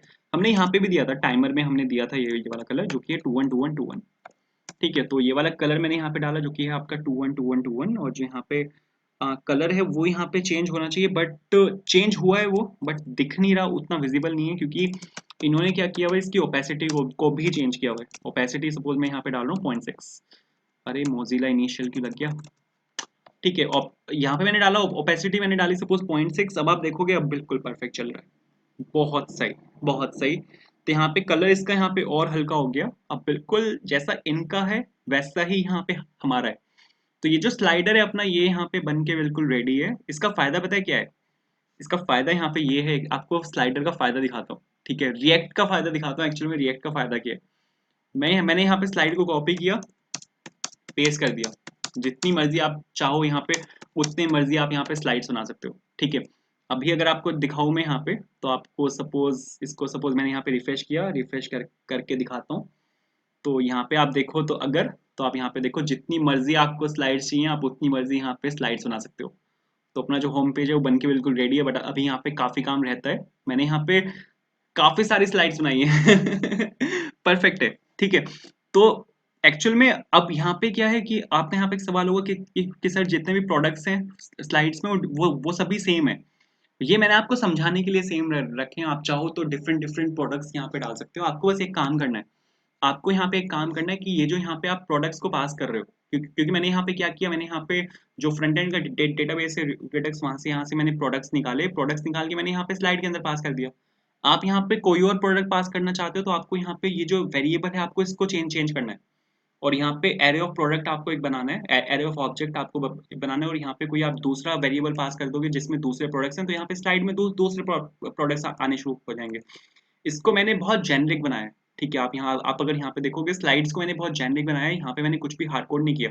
ये चीज वैसे यहाँ पे हार्ड कोड हुई हुई है, इसको मेरे को अभी चेंज करना, वही मैंने बोला है, अभी काफी सारे चेंजेस हैं यहाँ पे, ठीक है। तो सबसे पहले इन्हीं जो यहाँ पे जो छोटे मोटे चेंजेस है ना, इसको यहाँ पे हैंडल कर लेते हैं। मैंने यहाँ पे प्रोडक्ट्स पास किए हैं, प्रोडक्ट्स के साथ मेरे को यहाँ पे टाइटल भी पास करना है, ठीक है। मैंने यहाँ पे प्रोडक्ट्स पास किए थे और प्रोडक्ट्स के साथ मेरे को यहाँ पे टाइटल भी पास करना है। सबसे पहले तो बैनर को यहाँ से क्लोज करते हैं। सबसे पहले जो यहाँ पे टाइटल है वो यहाँ पे डील ऑफ द डे, तो मैंने यहाँ पे डील ऑफ द डे को पास किया, ठीक है। उसके बाद मेरे को यहाँ पे जो नेक्स्ट टाइटल पास करना है वो है suppose discounts for you, discounts for you, ठीक है सर। यू वाई कैपिटल कर देते हैं इसका, बहुत सही। और यहाँ से इसका सपोज रखते हैं सजेस्टेड आइटम्स, सजेस्टेड आइटम्स, बिल्कुल ठीक है। यहाँ पे इसको हटाते हैं और यहाँ पे सपोज मैं डाल रहा हूँ top selection, top and selection, बिल्कुल ठीक है। यहाँ पे इसको सपोज मैं हटा रहा हूँ और यहाँ पे मैं डाल रहा हूँ suppose recommended items, recommended items, बिल्कुल ठीक है। कुछ और भी मेरे को चाहिए। Deal of the day men's footwear, ये तो ट्रेंडिंग ऑफर्स, ये सही है, ट्रेंडिंग ऑफर्स ले लेते हैं एक, ठीक है। तो यहाँ पे सपोज मैंने लिया टाइटल इज इक्वल्स टू, और यहाँ पे अरे ब्रो वो स्टार्टिंग में स्पेस आ गया, ट्रेंडिंग ऑफर्स मैंने यहाँ पे निकाला। कुछ और देख लेते हैं, सीजन टॉप पिक्स, अरे ब्रो नाइस। तो यहाँ पे आ जाएगा आपका टाइटल और यहाँ पे आ जाएगा सीजन टॉप पिक्स, बिल्कुल ठीक है। फिर यहाँ पे auto accessories best of home essentials, ठीक है। Summer 22 essentials, top picks on fashion, top picks on furniture, home appliance, women's, top deals on accessories, ये ले लेते हैं, टॉप डील्स ऑन एसेसरीज, बहुत बढ़िया। वापस आते हैं, तो यहाँ पे सपोज मैंने लिखा है यहाँ पे टाइटल इक्वल्स टू और यहाँ पे टॉप डील्स और यहाँ पे व्यू ब्रो, कुछ भी ठीक है। तो यहाँ से तो सर ये बिल्कुल परफेक्ट है। अब यहाँ पे अगर आप स्लाइड में जाओगे ना, तो अब यहाँ पे मेरे पास प्रोडक्ट्स के साथ साथ मैं पीछे से टॉप में टाइटल भी पास कर रहा हूँ, और आप टाइटल को अब यहाँ पे डाल सकते हो। मैंने यहाँ पे टाइटल डाला, तो आप अगर देखोगे अब यहाँ पे, तो जितने भी यहाँ पे टाइटल्स आएंगे वो सब डिफरेंट आएंगे। मैंने सपोज यहाँ पे इसको रिफ्रेश किया एक बार, अरे ये इतना बड़ा क्यों हो गया। इसको छोटा कर लेते हैं, तो उसको वापस 100 किया मैंने, बिल बहुत सही। तो यहाँ पे वापस आया मैं, आप यहाँ पे देखो deals of the day, discounts for you, suggested items, top selection, recommended items, trending offers, season top picks, top deals on accessories. तो सर ये तो बिल्कुल ठीक है, बट अगर आप यहाँ पे देखो तो सब में टाइमर नहीं है, टाइमर यहाँ पे सब में नहीं है, बट यहाँ पे हमारे में टाइमर सब में आ रहा है। इनका अगर आप देखो तो यहाँ पे मेरे पास कोई टाइमर नहीं है, यहाँ पे टाइमर नहीं है, टाइमर इनका सिर्फ एक में है। आप अगर यहाँ पे एक चीज देखो तो टाइमर इनका यहाँ पे सिर्फ एक में आ रहा है, जो इनका सबसे पहली वाली स्लाइड है, जो कि है deal of the day. D सिर्फ मेरे को डील ऑफ द डे में यहाँ पे टाइमर दिखाना है, बाकी किसी में मेरे को टाइमर एक्चुअल में दिखाना ही नहीं है। तो हम यहाँ पे एक काम कर सकते हैं, मैं यहाँ पे सपोज एक और प्रॉप पास कर रहा हूँ, ठीक है, जो कि होगा यहाँ पे टाइमर के नाम से। मैंने यहाँ पे टाइमर लिया, इसमें मेरे को टाइमर जो है वो ट्रू ट्रू चाहिए, तो मैंने यहाँ पे टाइमर इस वाले में ट्रू लिया, डील ऑफ द डे वाले में, बट इस वाले में मेरे को यहाँ पे नहीं चाहिए टाइमर, तो मैंने यहाँ पे टाइमर को इस वाले में फॉल्स लिया। इससे भी मेरे को यहाँ पे टाइमर नहीं चाहिए, इसमें भी मेरे को यहाँ पे टाइमर नहीं चाहिए, इसमें भी मेरे को यहाँ पे टाइमर नहीं चाहिए, इसमें भी नहीं चाहिए, इसमें भी नहीं चाहिए, एंड इसमें भी नहीं चाहिए। तो टाइमर मेरे को इनमें से किसी में नहीं चाहिए, ठीक है। अब मेरे पास यहाँ पे तीसरा एक प्रॉप भी आ रहा है, जो कि आ रहा है टाइमर के नाम से। तो अब मैं यहाँ पे ये काम कर सकता हूँ, मैं यहाँ पे अब चेक कर सकता हूँ कि टाइमर जिसमें ट्रू है, टाइमर एंड, ठीक है, टाइमर जिसमें ट्रू है सिर्फ उसी में ही मैं टाइमर दिखाऊँ, वरना मैं टाइमर दिखाऊंगा ही नहीं। मैंने यहाँ पे क्या किया, मैंने यहाँ पे एक्चुअल में ये किया है कि सर मैंने यहाँ पे एक सेकेंड, इसको थोड़ा सा और आगे ले लेते हैं, इसको यहाँ से आगे ले लेते हैं, इंडेंटेशन इसके ठीक कर लेते हैं, बिल्कुल परफेक्ट है। टाइमर जिसमें ट्रू है सिर्फ उसी में ही टाइमर दिखेगा। टाइमर अगर यहाँ पे फॉल्स है तो एंड कंडीशन है, आगे जाएगा ही नहीं और ये इसको डिस्प्ले नहीं करेगा। चला के अगर मैं आपको यहाँ पे दिखाऊंगा बिल्कुल परफेक्ट चलेगा। आप यहाँ पे देखो डील ऑफ द डे में सिर्फ टाइमर है, डिस्काउंट्स फॉर यू में और नीचे किसी में भी टाइमर नहीं है, ठीक है, बिल्कुल सही चल रहा है, एकदम मस्त। तो अब यहाँ पे मेरे को क्या क्या करना है सर, ये जो डील ऑफ द डे है ना, यहाँ पे इसके बाद अब यहाँ पे मेरे को एक वो लगाना है, एक एडवर्टीजमेंट लगाना है। आप यहाँ पे देखो तो डील ऑफ द डे वाले केस में इनका यहाँ पे एक एडवर्टीजमेंट लगा हुआ है। अब ये एडवर्टीजमेंट भी मेरे को लगाना है। एडवर्टीजमेंट बाकी और किसी स्लाइड में नहीं है, ठीक है, सिर्फ डील ऑफ द डे वाली स्लाइड में है, जहां पर टाइमर भी है। तो यहाँ पे अब मेरे को ये लगाना है। तो अब मेरे को यहाँ पे काम करना पड़ेगा कि इसका जो एक कंपोनेंट है ये मेरे को अलग करना पड़ेगा, ठीक है। आई नो बहुत दुख होता है कंपोनेंट अलग हो रहा है, बट ठीक है। इसमें मैं नहीं नहीं कर सकता, मेरे को यहाँ पे एक नया कंपोनेंट बनाना पड़ेगा जो कि होगा मिड स्लाइड के नाम से। मैंने यहाँ पे एक नया कंपोनेंट बनाया जो कि आपका मिड स्लाइड के नाम से इज इक्वल्स टू, ठीक है। और यहाँ पे ये वाली जो स्लाइड है अब इसमें मेरे को अलग से ही डालना पड़ेगा, तो ठीक है। तो मैंने सपोज यहाँ पे रिटर्न लिखा, और रिटर्न करने के बाद अब मेरे को यहाँ पे सबसे पहले तो मेरे को यहाँ पे बॉक्स के अंदर रैप कर देना है, ठीक है। और ये आपका यहाँ पे लेफ्ट वाला कंपोनेंट हो जाएगा जिसमें आपका स्लाइडर आएगा, फिर ये आपका राइट वाला कंपोनेंट हो जाएगा जिसमें आपकी इमेज आएगी। तो एक्चुअल में अब मेरे को यहाँ पे क्या करना है, ये वाला जो मेरा यहाँ पे स्लाइडर है ना, जो यहाँ पे होम कंपोनेंट के अंदर जो यहाँ पे स्लाइडर है, सबसे पहले तो यहाँ पे मेरे को इंपोर्ट करना है मिड स्लाइड को। आई नो मैंने वहाँ से मिड स्लाइड को अब तक एक्सपोर्ट नहीं किया, वो मेरे को वहाँ से एक्सपोर्ट करना है, वो मैं देख लूंगा। बट अभी के लिए मेरे को यहाँ पे क्या क्या करना है, जो मेरी यहाँ पे मिड स्लाइड है ना, ठीक है, ये जो यहाँ पे ये चीजें आ रही है इसकी जगह अब मेरे को यहाँ पे मिड स्लाइड डालना है, ठीक है। मैंने यहाँ पे डाला मिड स्लाइड, और मिड स्लाइड के साथ अब यहाँ पे ये सब कुछ आ रहा है जो कि है प्रोडक्ट्स और टाइटल और टाइमर आ रहा है। इसको मेरे को, इसको यानी मैंने यहाँ पे सेव किया, अब इसको मेरे को यहाँ पे डिस्ट्रक्चर करके यहाँ से निकालना है, ठीक है। सिर्फ प्रॉप मेरे को यहाँ पे चाहिए, वैल्यू नहीं चाहिए, क्योंकि वैल्यू ऑलरेडी इनके इन प्रॉप्स के अंदर है। तो कॉमा लगा के और यहाँ पे बिल्कुल सही, तो प्रोडक्ट्स आ गए मेरे पास, यहाँ पे टाइटल आ गया और टाइमर आ गया। अब मैं यहाँ पे एक काम कर सकता हूँ कि जो कुछ भी यहाँ पे होम के अंदर हम यहाँ पे स्लाइड के अंदर पास कर रहे हैं, ठीक है, हम यहाँ पे स्लाइड के अंदर ये सब यहाँ पे पास कर रहे हैं ना, अब मैं यहाँ पे मिड स्लाइड के अंदर ये जो यहाँ पे स्लाइड है ये यहाँ पे पास कर सकता हूँ, ठीक है। सबसे पहले तो मेरे को यहाँ पे स्लाइड को इंपोर्ट करना पड़ेगा। मैंने क्या किया, मैंने यहाँ पे स्लाइड को इंपोर्ट किया, स्लाइड को इंपोर्ट हो जाएगा यहाँ पे कहाँ से, सेम फोल्डर से। और मैंने यहाँ पे अब आपने यहाँ पे स्लाइड को इंपोर्ट किया, मैंने यहाँ पे प्रोडक्ट्स पास किए इसके अंदर, और टाइटल के अंदर मेरे को यहाँ पे अब टाइटल को पास करना है। मैंने यहाँ पे टाइटल के अंदर मैंने यहाँ पे टाइटल को पास किया, और टाइमर के अंदर अब मेरे को यहाँ पे टाइमर को पास करना है। बिल्कुल सही है। तो मैंने यहाँ पे क्या किया, जो प्रॉप्स मेरे पास पीछे से आ रहे थे उन प्रॉप्स को मैंने यहाँ पे फॉरवर्ड कर दिया आगे इस वाली स्लाइड के अंदर। तो मैंने यहाँ पे मिड स्लाइड को यहाँ पे ऐसे लिखा, चला के अगर मैं आपको यहाँ पे दिखाऊंगा ना हल्का सा भी फर्क नहीं आएगा। आप अगर यहाँ पे देखो, सबसे पहले तो बॉक्स इज नॉट डिफाइंड फर्क आ गया कोई बात नहीं, ठीक है। यहाँ पे बॉक्स को इम्पोर्ट करना पड़ेगा मेरे को। मैंने यहाँ पे बॉक्स को इम्पोर्ट किया, कहाँ से आएगा, ये आएगा आपका एमयूआई मटेरियल में से। अब अगर मैं आपको यहाँ पे चला के दिखाऊंगा ना तो हल्का सा भी फर्क नहीं आएगा, ठीक है। एक सेकेंड इसको ब्रो, ये तो पहले रिफ्रेश तो हो जाए तो आप अगर देखो यहाँ पे तो हल्का सा भी फर्क नहीं है, ठीक है। Deal of the day as it is है, ये वाली वो स्लाइड है mid slide, as it is है बिल्कुल। बट अब मेरे को यहाँ पे कुछ चेंजेस करने हैं। मेरे को यहाँ पे जो राइट वाला यहाँ पे बॉक्स है ना, इसके अंदर मेरे पास यहाँ पे जो इसके अंदर मेरे को यहाँ पे एक इमेज लगानी है, और जो इमेज होगी वो यहाँ पे ऐड के नाम से होगी। ये वाला जो आपको यूआरएल है, इस वाले यूआरएल को आपको यहाँ पे कॉपी करना है। ये वाली फाइल आपको मिल जाएगी वीडियो डिस्क्रिप्शन में, वहां से आप इसको पिक कर सकते हो, और आपको यहाँ पे इसको पेस्ट कर देना है ऐड यूआरएल को, और फिर यहाँ पे जो वेरिएबल है उसको आपको यहाँ पे डालना है ऐड यूआरएल को, ठीक है। ऑल्ट करके ले लेते हैं कि सर ये एक ऐड है, ठीक है, और यहाँ पे इसको मैंने ये डाला। अब बिगड़ जाएगा मामला, ठीक है। अब थोड़ा सा मामला बिगड़ेगा। तो चला के अगर मैं आपको यहाँ पे दिखाऊँ, हाँ आप यहाँ पे देखो तो ये यहाँ पे नीचे आया है। सबसे पहले तो इसकी विड्थ को मेरे को यहाँ पे हैंडल करना पड़ेगा, इमेज की जो विड्थ है उसको यहाँ पे हैंडल कर लेते हैं। तो मैंने सपोज यहाँ पे स्टाइल टैग डाला, स्टाइल टैग के साथ यहाँ पे विड्थ आ जाएगी। विड्थ में सपोज डाल रहा हूँ यहाँ पे 217 पिक्सल्स, ठीक है। 217 पिक्सल मैंने यहाँ पे विड्थ डाली ताकि इसकी जो हाइट है वो थोड़ी सी कम हो जाए, और इसकी जो हाइट है वो एक्चुअल में इसके इक्वल हो जाए। अब मेरे को यहाँ पे CSS हैंडल करनी है, ठीक है। अब मेरे को यहाँ पे बस CSS हैंडल करनी है, और यहाँ पे मेरे को कुछ नहीं करना। तो सबसे पहले तो यहाँ पे जो स्टाइल्ड कंपोनेंट्स है मेरे को यहाँ पे इसको इंपोर्ट करना पड़ेगा, और यहाँ पे मेरे को यहाँ पे लिखना है कॉन्स्ट, और जो कंपोनेंट है, जो सबसे पेरेंट कंपोनेंट है, जो इन सभी कंपोनेंट्स का रैपर है, उसमें मेरे को यहाँ पे CSS डालनी है, और दोनों को एक लाइन में लेके आना है। दोनों को एक लाइन में लेके आने के लिए हम यहाँ पे यूज कर सकते हैं डिस्प्ले फ्लेक्स का। डिस्प्ले फ्लेक्स की हेल्प से आप किसी भी दो कंपोनेंट्स को एक लाइन में लेके आ सकते हो, मतलब उन सभी के, मतलब एक्चुअल में दो कंपोनेंट्स को नहीं, उन सबके चाइल्ड कंपोनेंट्स को अगर आप पेरेंट में डिस्प्ले फ्लेक्स डाल दोगे तो जो भी आपके चाइल्ड कंपोनेंट्स होंगे वो एक लाइन में आ जाएंगे। एंड जैसा कि आप यहाँ पे देख भी सकते हो ये पूरी तरह बिगड़ गया, बट ठीक है। अरे bro bro bro bro bro, ये तो बहुत बुरी तरह बिगड़ गया। स्क्रॉल बार आया है बहुत बुरी तरह, बट ठीक है, इसको हैंडल करते हैं, देख लेते हैं इसको। डिस्प्ले फ्लेक्स डालती, ये यहाँ से बिगड़ गया क्योंकि मैंने यहाँ पे विड्थ नहीं दी। इस वाले बॉक्स की मेरे को यहाँ पे विड्थ डालनी पड़ेगी।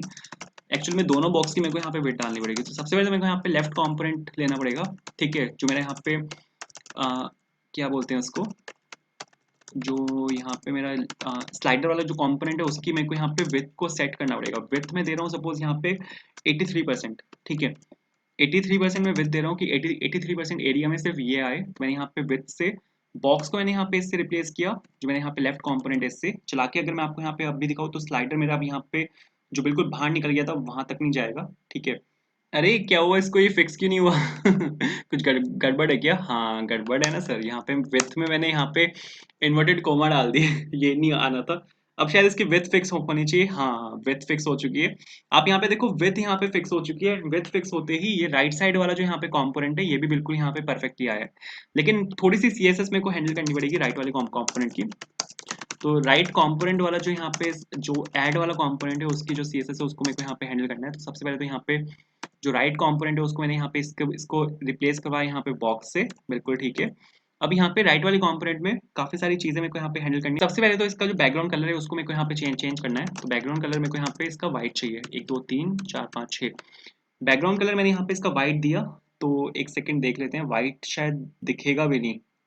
हाँ दिखेगा भी नहीं व्हाइट, तो मेरे को यहाँ पे पैडिंग डालनी पड़ेगी। पैडिंग के बाद सर आपका यहाँ पे व्हाइट दिखेगा। बिना पैडिंग डाले वो नहीं दिखेगा व्हाइट। हाँ अब दिखा है ना व्हाइट। ठीक है ये तो ठीक है। ऊपर से मेरे को थोड़ा सा स्पेस चाहिए तो मार्जिन टॉप ले लेते हैं। मार्जिन टॉप ले रहा हूँ मैं सपोज इसका यहाँ पे 10 पिक्सल्स, ठीक है। मार्जिन टॉप मैंने 10 पिक्सल दिया तो अब यहाँ पे एक लाइन में आने चाहिए। हाँ सर एक लाइन में आ चुके हैं, बिल्कुल ठीक है। मार्जिन लेफ्ट यहाँ पे मेरे को चाहिए ताकि ये जो लेफ्ट से चिपका हुआ है वो ना चिपके वहाँ पे। तो मार्जिन लेफ्ट में दे रहा हूँ सपोज यहाँ पे 10 पिक्सल्स, ठीक है। तो अब ये राइट साइड अलाइन होना चाहिए, थोड़ा राइट साइड मूव होना चाहिए, बिल्कुल ठीक है। कुछ इस तरह इसकी विड्थ दे देते हैं। विड्थ ऊपर मैंने दी थी 83%, बस्ती कितनी है 17%। 17% वैसे ज़्यादा दे रहा हूँ मैं क्योंकि 5 पिक्सल मैंने पैडिंग भी दी है, बट ठीक है। तो आप यहाँ पे देखो ये तो बिल्कुल परफेक्ट है। अब ये एंड तक जाके यहाँ पे अलाइन हो चुका है। मेरे को यहाँ पे एक चीज़ और डालनी है जो कि है यहाँ पे टेक्स्ट अलाइन सेंटर, ठीक है। टेक्स्ट लाइन सेंटर से क्या होगा, जो इमेज अभी यहाँ पे लेफ्ट में मूव हुई हुई है ये यहाँ पे थोड़ा सा सेंटर अलाइन हो जाएगी, यहाँ पे सेंटर में मूव हो जाएगी कुछ इस तरह। तो सर बिल्कुल ठीक है। तो ये तो बिल्कुल परफेक्टली आ रहा है। इमेज की विड्थ अगर हम थोड़ी सी बढ़ाएं, नहीं ठीक है। तो आप अगर यहाँ पे देखो तो ये जो हमारे हमारे यहाँ पे ऐड है और ये जो यहाँ पे स्लाइडर के बराबर में ऐड है बिल्कुल परफेक्ट चल रहा है। तो यहाँ पे हमने होम कंपोनेंट में हमारी काफी सारी स्लाइड्स बनाई हैं, ठीक है।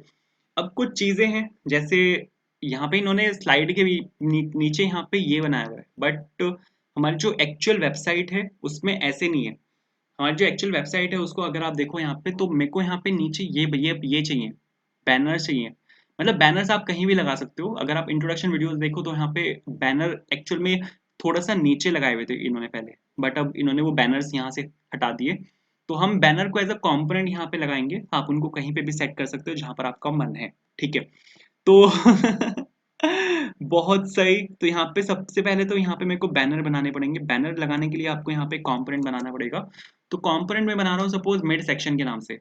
मिड सेक्शन के नाम से मैं सपोज यहाँ पे कंपोनेंट बना रहा हूँ, ठीक है। और मिड सेक्शन में अब यहाँ पे मेरे को जो अपनी मिड स्लाइड क्यों लिख रहा हूँ मैं मिड सेक्शन आएगा। सही है, रिटर्न किया मैंने यहाँ से और ये तो बिल्कुल ठीक है। रिटर्न हो गया यहाँ से। यहाँ से स्टार क्यों लग गया, बिल्कुल ठीक है। यहाँ पे आ जाएगा एक्सपोर्ट डिफॉल्ट और ये हो जाएगा आपका यहाँ पे मिड सेक्शन, ठीक है। 3 फोटोज में यहाँ पे लगाऊंगा इस केस में। यहाँ पे डिफॉल्ट की स्पेलिंग गलत होगी इसलिए मेरे को वापस आना पड़ा। 3 फोटोज में लगाऊंगा यहाँ पे क्योंकि अगर आपने इंट्रोडक्शन वीडियोस की देखी हो तो यहाँ पे इस तरह की 3 फोटोज थी, ठीक है। मतलब एक्चुअल में ये फोटोज नहीं थी, ये फोटोज इन्होंने चेंज कर दी, बट यहाँ पे फोटोज आती हैं। अगर आप कभी भी खोल के देखोगे ना अभी नहीं आ रही, ठीक है। बट अगर आप इसको खोल के देखोगे तो यहाँ पे 3 फोटोज आती हैं। तो वो 3 फोटोज मेरे को यहाँ पे चाहिए, ठीक है। तो उसके लिए हम यहाँ पे एक और कंपोनेंट बना रहे हैं। आप उनको रिमूव भी कर सकते हो, आप उनको लगा भी सकते हो, जैसी आपकी मर्जी आप वैसे कर सकते हो उनको, ठीक है। तो यहाँ पे 3 फोटोज में लगाऊंगा यहाँ पे। तो उसके लिए यहाँ पे मेरे को एक बॉक्स का यहाँ पे यूज करना पड़ेगा। मैंने यहाँ पे सपोज एक बॉक्स का यूज किया और बॉक्स के अंदर अब मेरे को कुछ नहीं करना, बस इमेजेस को मेरे को यहाँ पे लूप करना है, ठीक है। तो यहाँ पर मेरे को एक एरे ऑफ ऑब्जेक्ट यहाँ पे चाहिए होगा। आपको यहाँ पे ये वाला ऑब्जेक्ट यहाँ पे चूज करना है, ठीक है। ये वाला यहाँ पे ऑब्जेक्ट मैंने यहाँ से कॉपी किया और इसको सपोज मैंने यहाँ पे पेस्ट कर दिया, या फिर आप इसको कॉन्स्टेंट फाइल में भी मूव कर सकते हो। तो यहाँ पे कॉन्स्टेंट फाइल में मैं आया यहाँ पे डेटा और जेएस के अंदर, मैंने यहाँ पे इसको यहाँ पे मूव कर दिया, ठीक है। तो इमेज यूआरएल जो आप यहाँ पे इमेज यूआरएल है इसको यहाँ से मैंने इम्पोर्ट किया यहाँ पे और यहाँ पे आ जाएगा आपका इमेज और किस नाम से है आपका यहाँ पे है इमेज यूआरएल के नाम से, ठीक है। कहाँ से आएगा, ये आएगा आपका कॉन्स्टेंट्स के अंदर से। तो मेरे को यहाँ पे एक फोल्डर और बाहर जाना है और यहाँ पे आपके पास एक ये होगा कॉन्स्टेंट्स के नाम से और यहाँ पे होगा आपका डेटा के नाम से। इमेज यूआरएल है किस नाम से, मेरे को चेक करना पड़ेगा। इमेज कैपिटल आई नहीं होना चाहिए, ये गलत है, स्मॉल आई चाहिए मेरे को। स्मॉल आई और यूआरएल तो ठीक है। हम जो प्रेफर करते हैं ना वो करते हैं कैमल केस, हम एनोटेशंस प्रेफर करते हैं, तो यहाँ पे इस वजह से मैंने आई को यहाँ पे स्मॉल लिया। सर बिल्कुल ठीक है। एक चीज मेरे को यहाँ पे और करनी है, अगर सपोज आप यहाँ पे डायरेक्टली इसको कॉपी पेस्ट कर दो, तो मैंने यहाँ पे भी इसको आई आई कर दिया, ठीक है।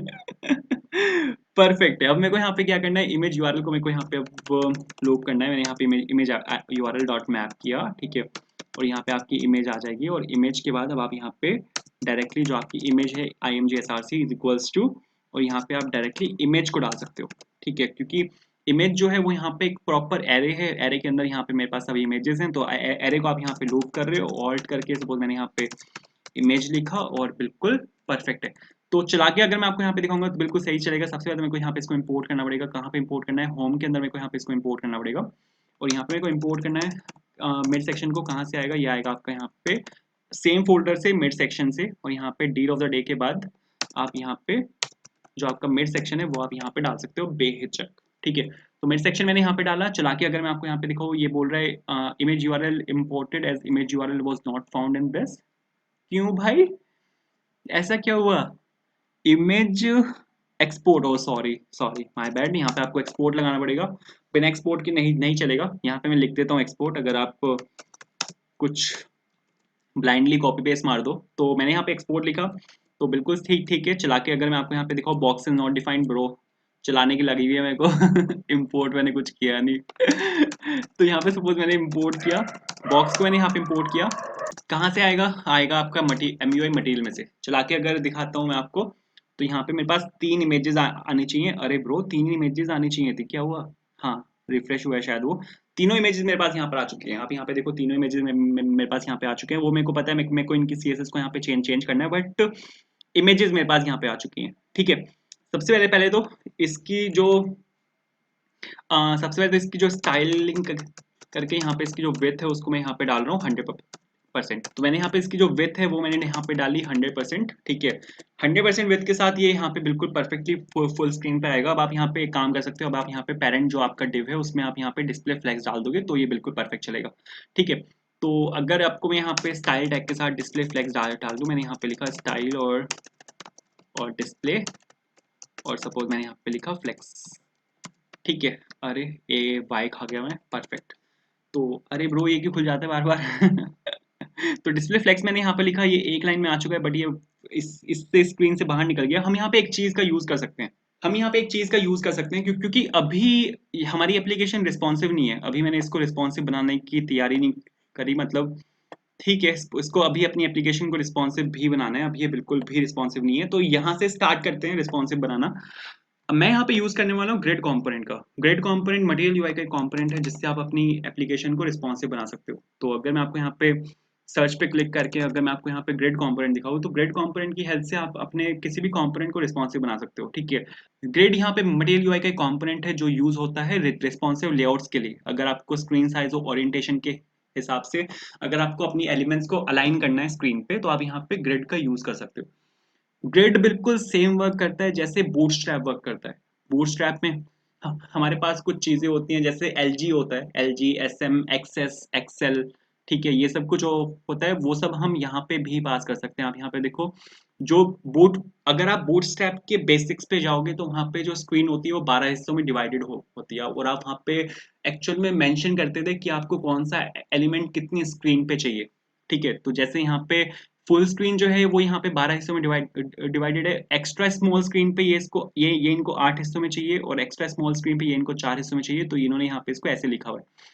ग्रिड को यूज करने के लिए आपको यहाँ पे एक पेरेंट कंपोनेंट देना पड़ता है, जो कि यहाँ पे ग्रिड होता है। ग्रिड में पेरेंट कंपोनेंट को आपको कंटेनर यहाँ पे डालना होता है, फिर जो जितने भी आपके यहाँ पे चाइल्ड एलिमेंट्स होते हैं उन सब में आपको यहाँ पे आइटम डालना होता है। तो इस तरह से आप यहाँ पे ग्रिड को यूज कर सकते हो। यूज करके अगर मैं आपको यहाँ पे दिखाऊँ, बहुत ईजी है। हम अपनी एप्लीकेशन को रिस्पॉन्सिव बनाने के लिए हर जगह ग्रिड का ही यूज करेंगे। तो स्टार्टिंग में यहाँ से क्लिक कर रहा हूँ, मैंने यहाँ पे ग्रिड डाला, ठीक है, और ग्रिड का मैंने यहाँ पे यूज किया, और मैंने यहाँ पे ग्रिड से इसको बॉक्स को रिप्लेस मार दिया, परफेक्ट है। तो ग्रिड में हम क्या करते हैं, ग्रिड में हम यहाँ पे ये डाल सकते हैं कि आपको लार्ज स्क्रीन पे कितना दिखाना है। लार्ज स्क्रीन पे सपोज मेरे को इसको 12 दिखाना है, ठीक है। और सपोज स्मॉल स्क्रीन पे भी मेरे को इसको यहाँ पे 12 दिखाना है, क्योंकि यहाँ पे पेरेंट है, पेरेंट तो मेरे को यहाँ पे फुल स्क्रीन पे दिखाना ही है, ठीक है। मीडियम स्क्रीन पे भी मेरे को इसको यहाँ पे पूरा 12 दिखाना है, और एक्स्ट्रा स्मॉल स्क्रीन पे मेरे को यहाँ पे इसको पूरा 12 दिखाना है। और ये पेरेंट है तो मैंने इसमें यहाँ पे कंटेनर पास किया।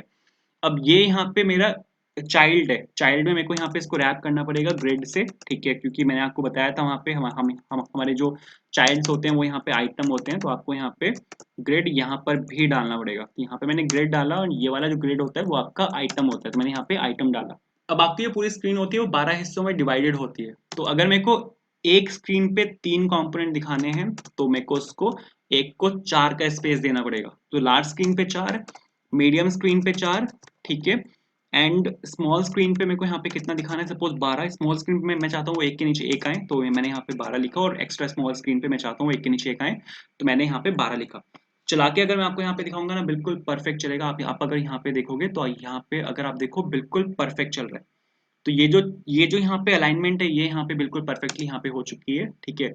इसको सपोज रिफ्रेश करके अगर मैं आपको यहाँ पे फिर से दिखाऊं, तो आप यहाँ पे देखो ये जो आपके कंपोनेंट्स है ये यहाँ पे परफेक्टली अलाइन हो चुके हैं।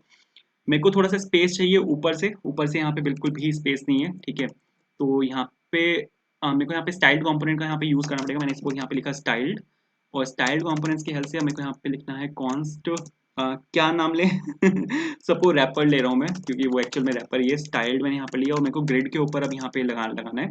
ग्रिड में मेरे को सबसे पहले तो यहाँ पे मार्जिन टॉप डालना है। मार्जिन टॉप मेरे को यहाँ पे कितना चाहिए, मार्जिन टॉप मेरे को यहाँ पे चाहिए 20 पिक्सल्स, ठीक है। तो रैपर में मैंने यहाँ पे मार्जिन डाला जो कि है यहाँ पे 20 पिक्सल। तो चला के अगर मैं आपको यहाँ पे दिखाऊँ तो दोनों के बीच में यहाँ पे इस टाइम पे स्पेस आना चाहिए, एंड इस तरह का एक स्पेस आएगा। तो बिल्कुल सही है, परफेक्ट है ये तो बिल्कुल। स्पेस ज्यादा तो नहीं है, कितना स्पेस है इनके बीच में? हाँ स्पेस ज्यादा है सर। आपको यहाँ पे 20 की जगह 10 डाल रहा हूँ मैं, ताकि स्पेस थोड़ा आधा हो जाए, क्योंकि उनके, हाँ अब परफेक्ट है, परफेक्ट परफेक्ट। पता है इसका फायदा क्या है ग्रिड का? ग्रिड का फायदा दिखाता हूँ, देखो। मैंने सपोज यहाँ पे इसको छोटा किया, तो ये शायद मीडियम स्क्रीन है, जैसे ही स्मॉल स्क्रीन पे जाएगा जाएगा ना, तो आप यहाँ पे देखो एक के नीचे एक लाइन हो जाएगा कुछ इस तरह, ठीक है। ये फायदा होता है ग्रिड ग्रिड का। यहाँ पे मतलब ये क्या हुआ है यहाँ पे कि इसने क्या किया, हमारी वेबसाइट को रिस्पॉन्सिव बना दिया। रिस्पॉन्सिव इसने बनाया कि स्मॉल स्क्रीन पे अलग दिख रहा है, पर जैसे मैं यहाँ पे लार्ज स्क्रीन पे जाऊंगा ना, तो लार्ज स्क्रीन पे यहाँ पे इस साइड में अलाइन अलाइन हो जाएगा। आप यहाँ पे देखो एक के साइड में ये अलाइन हो चुका है, ठीक है, परफेक्ट है। अब आप यहाँ पे एक काम कर सकते हो, एक और चीज मैं यहाँ पे डाल रहा हूँ जो कि है, वैसे तो उनके बीच में स्पेस ही नहीं है, बट ठीक है, जस्टिफाई कंटेंट डाल रहा हूँ मैं, जो कि है यहाँ पे स्पेस बिटवीन, ठीक है। Justify content and space between, वैसे तो स्पेस यार होना चाहिए था, बट ठीक है कोई बात नहीं। तो ये तो बिल्कुल ठीक है। अब मेरे को यहाँ पे इसके नीचे एक और इमेज लगानी है, तो मेरे को यहाँ पे रैपर के बाहर मेरे को यहाँ पे एक और इमेज लगानी है, तो मेरे को यहाँ पे इसको फ्रेगमेंट से रैप करना पड़ेगा, ठीक है। ये वाली इमेज जो होगी वो कोविड-19 से रिलेटेड है, ठीक है। तो कोविड-19 से रिलेटेड जो एक इमेज है मेरे को यहाँ पे वो डालनी है। ये इमेज का लिंक आपको मिल जाएगा वीडियो डिस्क्रिप्शन में, वहाँ पर आपको गूगल ड्राइव का एक लिंक मिलेगा। उस गूगल ड्राइव के लिंक के अंदर से आपको यहाँ पे एक इमेज का यूआरएल उठाना है, जो कि होगा ये वाला यूआरएल। आपको यहाँ पे इस वाले यूआरएल को यहाँ से कॉपी कर लेना है, ठीक है। वापस जाना है आपको यहाँ पे कोड में वापस जाके आपको यहाँ पे इसको पेस्ट कर देना है, ठीक है। यूआरएल को मैंने यहाँ पे पेस्ट किया, ठीक है। और आपको यहाँ पे अब इसके अंदर इस यूआरएल को यहाँ पेस्ट कर देना है, ऑल्ट करके सपोज मैं यहाँ पे डाल रहा हूँ कोविड, और यहाँ पे मैंने इसको क्लोज कर दिया। तो यहाँ, तो अब यहाँ पे इसके नीचे वो वाली इमेज यहाँ पे आनी चाहिए। अरे क्या हुआ, आजा, हाँ आ गई, ठीक है। इसकी सीएसएस को मेरे को यहाँ पे हैंडल करना पड़ेगा, तो इसकी सीएसएस को यहाँ पे हैंडल कर लेते हैं। सपोज मैंने यहाँ पे लिखा कॉन्स्ट और इमेज, अरे bro const image is equals to, और सपोज स्टाइल्ड, ठीक है। स्टाइल्ड के साथ अब मेरे को यहाँ पे आईएमजी डालना है। आईएमजी के बाद अब मेरे को यहाँ पे इस ऑब्जेक्ट के अंदर यहाँ पे इसको कवर करना है। तो सबसे पहले तो मेरे को यहाँ पे डालना पड़ेगा मार्जिन टॉप में डाल रहा हूँ यहाँ पे 20, ठीक है, ताकि उस उनके बीच में यहाँ पे गैप आ जाए। 20 नहीं डालना, 10 डालना है, क्योंकि उन्होंने भी वहाँ पे शायद 10 डाला हुआ है, मेरे को पता नहीं एक्चुअल में क्या डाला हुआ है उन्होंने, बट ठीक है 10 डाल के काम चलाते हैं। तो 10 डाला मैंने यहाँ पे, ये बिल्कुल सही है। अरे सॉरी, यहाँ पे क्या होता है कि ये ऑब्जेक्ट है, ऑब्जेक्ट में आप सेमीकोलन नहीं डाल सकते, तो आपको यहाँ पे कुछ इस तरह से वर्क करना पड़ता है, बिल्कुल ठीक है। मेरे को इसकी विड्थ चेंज करनी है, तो यहाँ पे मेरे को कुछ सीएसएस डालनी पड़ेगी। जैसे विड्थ है, विड्थ में डाल रहा हूँ सपोज यहाँ पे इसकी 100%, ठीक है। और सपोज एक और सीएसएस में यहाँ पे डाल रहा हूँ जो कि है डिस्प्ले फ्लेक्स, ठीक है। वैसे डिस्प्ले फ्लेक्स की नीड नहीं है, बट कोई बात नहीं। एक और ले लेते हैं जो कि है जस्टिफाई कंटेंट जस्टिफाई और अरे जस्टिफाई कंटेंट और इसमें ले रहा हूँ सपोज स्पेस बिटवीन। बिल्कुल परफेक्ट है। तो चला के देखते हैं, ये अब शायद बिल्कुल परफेक्ट आनी चाहिए। अरे ब्रो, हाँ हाँ, कुछ ऐसे शुक्र है। तो सर बिल्कुल ठीक आ रही है। आप अगर देखो तो हमारा जो यहाँ पे होम पेज है वो बन के बिल्कुल रेडी है, ठीक है। तो सर ये तो बिल्कुल ठीक है। अब मेरे को यहाँ पे एक दो चीजें और हैंडल करनी है, उसके बाद इस वीडियो को यहाँ पे क्लोज करते हैं। अगर मैं आपको यहाँ पे दिखाऊं ना, तो ये यहाँ पे मेरी मोबाइल स्क्रीन है एंड जो मेरा स्लाइडर है वो यहाँ पे फुली रिस्पॉन्सिव है, ठीक है। आप अगर देखो यहाँ पे तो जो स्लाइडर है वो यहाँ पे फुली रिस्पॉन्सिव है। तो स्लाइडर तो बिल्कुल ठीक चल रहा है, यहाँ पे तो रिस्पॉन्सिवनेस हैंडल करने की कोई जरूरत नहीं है। बट अगर मैं यहाँ पे ऊपर आता हूँ, अगर मैं इसमें सपोज आता हूँ ना यहाँ पे, तो आप अगर यहाँ पे देखो तो ये वाला जो केस है ये भी यहाँ पे फुली रिस्पॉन्सिव है, यहाँ पर भी कोई इशू नहीं है। बट जैसे मैं यहाँ पे नीचे आता हूँ ना, तो ये वाली इमेज मेरी यहाँ पे बहुत छोटी हो जाती है। अगर मैं आपको इसको और छोटा करके दिखाता हूँ स्क्रीन को, तो आप यहाँ पे देखोगे कि ब्रो ये रीडेबल ही नहीं है। मतलब आप अगर देखोगे तो मोबाइल स्क्रीन पे ये चीज रीडेबल ही नहीं है, ठीक है। आप पढ़ ही नहीं पाओगे क्या लिखा हुआ है। तो एक काम मेरे को यहाँ पे करना पड़ेगा कि इसका जो साइज है, मतलब इसको थोड़ा सा जूम आउट मारना पड़ेगा, ठीक है। मतलब जूम इन करना पड़ेगा, जूम आउट बोल रहा हूँ। तो यहाँ पे मेरे को एक काम करना पड़ेगा। अब यहाँ पे मेरे को इसको हैंडल करना पड़ेगा। हमारे पास यहाँ पे एक चीज होती है जिसको बोला जाता है थीम। हम यहाँ पे थीम की हेल्प से इस चीज को हैंडल कर सकते हैं। अगर आप यहाँ पे एक चीज देखोगे, मटेरियल यूआई कहाँ गया, ये रहा। हमारे पास यहाँ पे एक अगर आप यहाँ पे एक रिस्पॉन्सिव यूआई, हाँ ये, अगर आप यहाँ पे इस आर्टिकल को पढ़ोगे ना कि आप अपनी वेबसाइट को रिस्पॉन्सिव कैसे बना सकते हो with the help of material UI, तो यहाँ पे इन्होंने बहुत अच्छे से एक्सप्लेन किया हुआ है कि आप अपनी वेबसाइट्स को मटेरियल यूआई की हेल्प से रिस्पॉन्सिव कैसे बना सकते हो। एंड यहाँ पे जो कंपोनेंट्स हम यूज करते हैं वो यहाँ पे ये सब कंपोनेंट्स है। सिर्फ 4 कंपोनेंट्स का यूज करके हम यहाँ पे अपने कंपोनेंट्स को, अपनी जो वेबसाइट है उसको यहाँ पे रिस्पॉन्सिव बना सकते हैं। आप यहाँ पे देखो ग्रिड का ये लोग यहाँ पे यूज कर रहे हैं रिस्पॉन्सिव लेआउट के लिए। ग्रिड का यूज करके मैंने आपको दिखाया है कि ग्रिड के यूज के साथ कैसे आप अपनी वेबसाइट को रिस्पॉन्सिव बना सकते हो। आप अगर देखो यहाँ पे जो चीज यहाँ पे फुल स्क्रीन पे एक लाइन में आ रही है, वो स्मॉल स्क्रीन में एक के नीचे एक आ रही है, ठीक है। तो ये चीज होती है ग्रिड की हेल्प से। दूसरी चीज यहाँ पे जो मेन है जो हम यहाँ पे यूज करेंगे वो है यहाँ पे ब्रेक पॉइंट्स। ब्रेक पॉइंट्स अगर आप देखो तो हम यहाँ पे एक पर्टिकुलर साइज के हिसाब से, आप अगर देखो तो मोबाइल स्क्रीन जो होती है उसका एक पर्टिकुलर विड्थ होती है, लैपटॉप स्क्रीन की एक पर्टिकुलर विड्थ होती है, फिर टैबलेट स्क्रीन की एक पर्टिकुलर विड्थ होती है। तो एक पर्टिकुलर विड्थ के हिसाब से आप यहाँ पे अपनी सीएसएस को हैंडल कर सकते हो। जब मोर लाइक मीडिया क्वेरीज, जैसे हम सीएसएस में मीडिया क्वेरीज होती हैं, ठीक है, हम मीडिया क्वेरीज में जो विथ है उसको डाल के वहां पे हैंडल करते हैं, बिल्कुल सेम यहाँ पर होता है। आप यहाँ पे ब्रेक पॉइंट्स का यूज कर सकते हो अगर आपको कुछ भी सीएसएस को हैंडल करना है। तो मैं यहाँ पे इसी ब्रेक पॉइंट का यहाँ पे यूज करने वाला हूँ। बट ब्रेक पॉइंट आता है यहाँ पे थीम के साथ। आपको यहाँ पे थीम का यूज करना पड़ेगा। तो एक आर्ग्यूमेंट होता है यहाँ पे जो कि थीम आर्ग्यूमेंट होता है, उसके साथ मेरे को यहाँ पे इसको यूज करना पड़ेगा। तो वो थीम आर्गुमेंट यहाँ पे कहाँ से आएगा, आपको यहाँ पे सबसे पहले तो आपको यहाँ पे एक पैरेंथेसिस लगाना है, ठीक है। उसके बाद आपको यहाँ पे एक ये लगाना है, उसके बाद आपको यहाँ पे थीम लिखना है। थीम लिखने के बाद आपको यहाँ पे पैरेंथेसिस को क्लोज करना है, कर्ली ब्रेस को क्लोज करना है। उसके बाद आपको यहाँ पे पैरेंथेसिस को क्लोज करना है। उसके बाद आपको यहाँ पे एक एरो फंक्शन डालना है। एरो फंक्शन डालने के बाद आपको यहाँ पे एक पैरेंथेसिस लगाना है और लास्ट में आकर आपको यहाँ पे पैरेंथेसिस को क्लोज करना है, बस। अगर आप इतना लिख दोगे तो आपके पास यहाँ पे थीम का एक्सेस मिल जाएगा आपको। उसके बाद आप यहाँ पे डायरेक्टली डाल सकते हो थीम डॉट ब्रेक पॉइंट्स और डॉट डाउन। अगर ये एमडी से डाउन जाता है, मीडियम स्क्रीन से अगर ये कम जाता है, तो मैं यहाँ पे जो सीएसएस है वो डाल सकता हूँ। अब मैं ये वाली जो अब मैं यहाँ पे सीएसएस डाल रहा हूँ ये सिर्फ तब काम करेगा जब ये मीडियम स्क्रीन से नीचे जाएगा। डाउन मतलब मीडियम स्क्रीन से नीचे, स्मॉल स्क्रीन और एक्स्ट्रा स्मॉल स्क्रीन में ये वाली सीएसएस अप्लाई होगी। और मीडियम स्क्रीन पर भी ये वाली सीएसएस अप्लाई नहीं होगी। सिर्फ मीडियम स्क्रीन से नीचे वाली नीचे वाली जो स्क्रीन है जो कि स्मॉल स्क्रीन और एक्स्ट्रा स्मॉल है उसमें ये वाली सीएसएस अप्लाई होगी। और जो मीडियम स्क्रीन है और लार्ज स्क्रीन है, एक्स्ट्रा लार्ज है, उसमें ये वाली सीएसएस अप्लाई नहीं होगी। और मेरे को यहाँ पे सपोज एक हाइट डालनी है जो कि होगी सपोज 120 पिक्सल्स, ठीक है। चला के अगर मैं आपको यहाँ पे इस केस में दिखाऊंगा ना तो बिल्कुल परफेक्ट चलेगा, ठीक है। इसको सपोज यहाँ से छोटा किया मैंने और सपोज नीचे लेके आता हूँ, तो आप यहाँ पे, अरे एक सेकेंड रिफ्रेश करना पड़ेगा क्या। अरे ब्रो क्या हुआ, सीएसएस तो अप्लाई नहीं हुई। कुछ गड़बड़ कर दिया मैंने। यहाँ पे अगर आप देखो तो सीएसएस अप्लाई नहीं हुई, कुछ गड़बड़ कर दिया मैंने। Theme dot break points dot down, अरे ब्रो ये एक फंक्शन है, डाउन यहाँ पे एक फंक्शन है, ठीक है। आपको यहाँ पे पैरेंथेसिस लगाने हैं, ठीक है ब्रो, स्क्वायर ब्रैकेट लगवा लो। तो अब अगर मैं आपको यहाँ पे चला के दिखाऊंगा तो अब बिल्कुल परफेक्ट चलेगा। आप यहाँ पे देखो इमेज यहाँ पे जूम हुई है, बट ये जो जूम्ड इमेज है ये सिर्फ मीडियम स्क्रीन के नीचे तक रहेगी। अगर मैं आपको यहाँ पे दिखाऊँ ना तो अब यहाँ पे नॉर्मल है, यहाँ पे कोई CSS यहाँ पे अप्लाई नहीं हुआ है। ब्रो कहाँ चला गया, यहाँ पे कोई CSS अप्लाई नहीं हुई, ठीक है। बट जैसे ही आप यहाँ पे मीडियम स्क्रीन से नीचे जाओगे तो यहाँ पे इमेज यहाँ पे छोटी हो रही है, लेकिन एकदम से वहाँ पे जो CSS है वो अप्लाई हो जाएगी। तो आप अगर यहाँ पे देखोगे, अब भी यहाँ पे मीडियम स्क्रीन है, मीडियम स्क्रीन से नीचे जाती है, जैसे यहाँ पे स्मॉल स्क्रीन पे गया, अब यहाँ पे देखो CSS यहाँ पे अप्लाई हो गई, ठीक है। और जो आपको यहाँ पे बिल्कुल परफेक्ट दिख रहा है, बड़ा बड़ा दिख रहा है, मतलब पहले की तरह जो स्मॉल दिख रहा था अब यहाँ पे वो नहीं दिख रहा। एक चीज मेरे को यहाँ पे और हैंडल करनी है।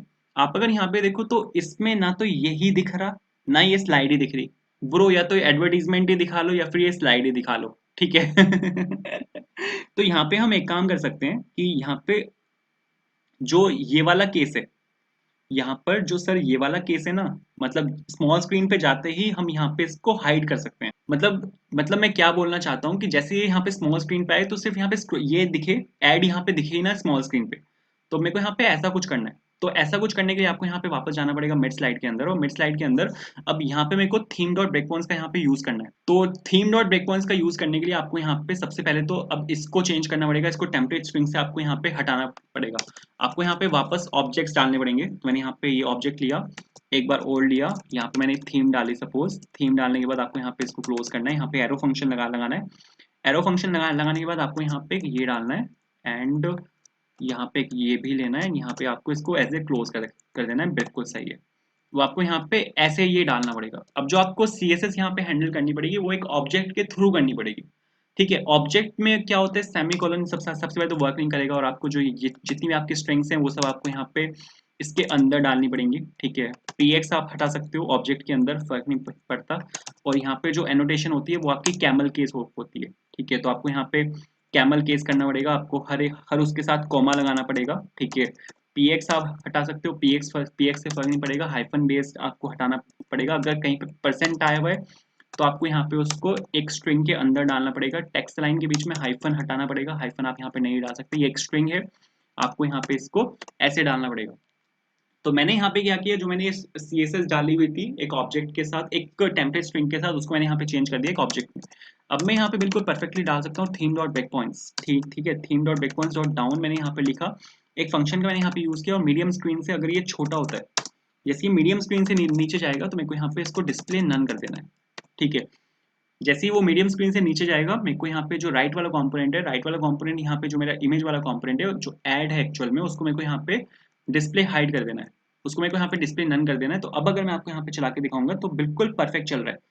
आप यहाँ पे देखो तो यहाँ पे जो एडवर्टीजमेंट है वो अब यहाँ पर आया है, बट जैसे ही मैं इसको यहाँ पे छोटा करूंगा तो जो एडवर्टीजमेंट है वो यहाँ से जा चुका है। बट अभी यहाँ पे क्या हो रहा है, मैंने यहाँ पे इसकी विड्थ सेट की हुई है 83%। तो उसकी वजह से क्या हुआ है, जो ये वाला जो एरिया है वो यहाँ पे खाली दिख रहा है।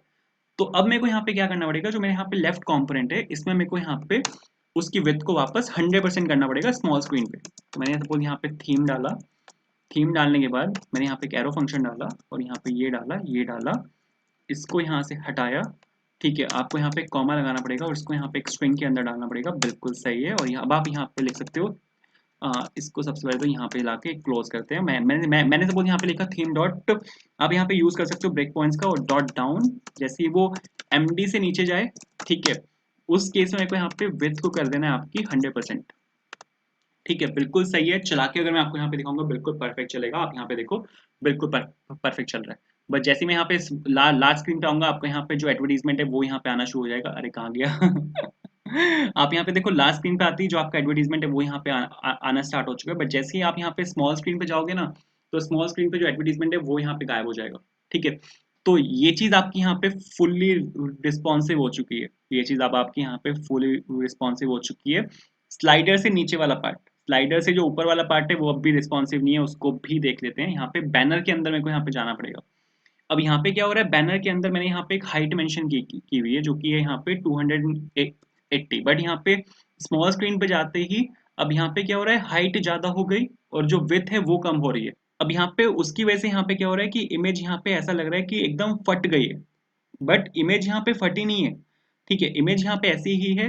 हुआ यहाँ पे एक्चुअल में क्या है कि स्मॉल स्क्रीन पे यहाँ पर आ चुके हैं हम। तो स्मॉल स्क्रीन के केस में यहाँ पे क्या हो रहा है, यहाँ पे क्या हो रहा है कि इमेज की विड्थ कम हो चुकी है बट हाइट उतनी है। तो हमें यहाँ पे ऐसा लग रहा है कि इमेज यहाँ पे फट चुकी है, बट इमेज एक्चुअल में फटी नहीं है, एक्चुअल में फट चुकी है। बट प्रॉब्लम यहाँ पर ये है, main course behind the scenes यहाँ पे क्या हुआ है कि विड्थ कम हो गई, हाइट सेम है। क्योंकि यहाँ पे मैंने क्या किया भाई, यहाँ पे मैंने हाइट को फिक्स किया भाई, जो कि है 280। अब मेरे को यहाँ पे ऐसा कुछ नहीं करना, ठीक है। अब मेरे को सबसे पहले तो यहाँ पे ये करना है, मतलब इसकी अगर मैं इसकी मीडियम स्क्रीन पे अगर जैसे ये यहाँ पे नीचे जाता है, ठीक है। तो अगर मैं यहाँ पे theme dot break points dot support down अगर मैं यहाँ पे करता हूँ, जैसे ये स्मॉल स्क्रीन से नीचे जाएगा, ठीक है, तो उस केस में मेरे को यहाँ पे ऑब्जेक्ट फिट को कर देना है कवर। ऑब्जेक्ट फिट मैंने यहाँ पे किया सपोज कवर, ठीक है। ऑब्जेक्ट फिट कवर करने के बाद मैंने सपोज यहाँ पे हाइट दे दी इस बार यहाँ पे 180। तो मैंने यहाँ पे क्या किया, मैंने यहाँ पे हाइट को रिड्यूस कर दिया, और हाइट को रिड्यूस करने के बाद मैंने यहाँ पे इसकी हाइट डाल दी 180। बट मेरे को यहाँ पे इसको थीम को यहाँ पे मेरे को डालना पड़ेगा। तो यहाँ पे थीम लिखा सपोज मैंने, और यहाँ पे ये लिखा, और बिल्कुल सही है। और यहाँ पे बिल्कुल ठीक है। तो यहाँ पे इसको कॉपी किया मैंने, और यहाँ पे वापस आते हैं और यहाँ पे इसको पेस्ट कर दिया। तो सर बिल्कुल ठीक है, परफेक्ट चलेगा बिल्कुल। एक सेकंड, इसको यहाँ से जो एरर है उसको कंपाइल होने देते हैं। कंपाइल हो रहा है क्या? हो चुका है कंपाइल। वापस आते हैं। तो क्या हुआ, ये लगा क्यों नहीं इस पे? रिफ्रेश करना पड़ेगा क्या? एक सेकंड देख लेते हैं। तो यहाँ पे सपोज स्मॉल स्क्रीन पे मैं आया, और स्मॉल स्क्रीन पे आप यहाँ पे देखो बिल्कुल परफेक्ट चल रहा है। बट ये चीज मीडियम स्क्रीन पे भी डालेंगे, क्योंकि मीडियम स्क्रीन पर भी पिक्सल रिलेटेड लग रहा है। तो मैं यहाँ पे MD डाला मैंने। अब MD से नीचे जैसे ये स्मॉल स्क्रीन पे आएगा तो वहां पर भी सेम चीज होनी चाहिए, ठीक है। तो अब यहाँ पे देखो बिल्कुल परफेक्ट है। लेकिन जैसे ही हम यहाँ पे लार्ज स्क्रीन पे आएंगे, तो अभी यहाँ पे जो विड्थ है वो यहाँ, अभी यहाँ पे जो हाइट है वो यहाँ पे 280 है। बट जैसे ही मैं मीडियम स्क्रीन से यहाँ पे अंदर जाऊंगा, तो यहाँ पे जो हाइट हो चुकी है वो हो चुकी है अब 180। तो सर अब अगर आप यहाँ पे जाओगे तो अब इमेज बिल्कुल परफेक्ट लग रही है, बिल्कुल भी इमेज पिक्सल रिलेटेड नहीं लग रही, ठीक है। तो सर ये बिल्कुल ठीक है।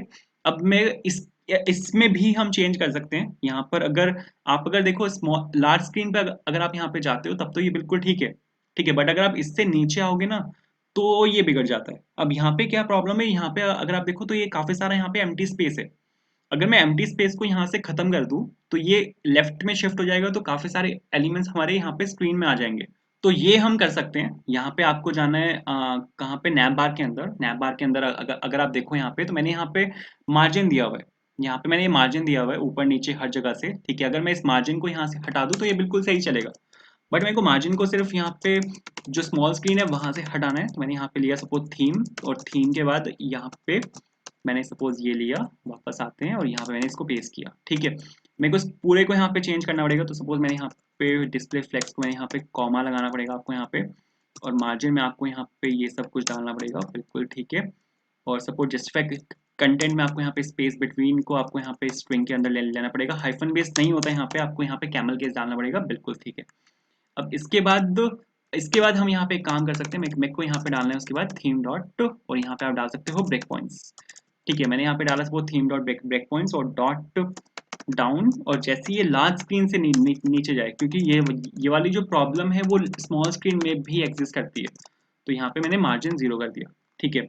ये जो पूरा मार्जिन मैंने यहाँ पे दिया हुआ था ना, इस मार्जिन को पूरे को मैंने यहाँ पे 0 कर दिया, ठीक है। चला के अगर मैं आपको यहाँ पे दिखाऊँ, तो आप देखो यहाँ पे मार्जिन इस केस में यहाँ पे 0 हो चुका है, ठीक है। अगर आप यहाँ पे कम करोगे, कितना ही कम कर लो, मार्जिन यहाँ पे 0 है। बट अगर मैं आपको यहाँ पे बड़ा करके दिखाऊंगा, जैसे मैं यहाँ पे लार्ज स्क्रीन पे जाऊंगा, तो यहाँ पे एकदम से मार्जिन उठा लेगा। आप अगर यहाँ पे देखो तो यहाँ पे एकदम से इसने यहाँ पे मार्जिन उठा लिया।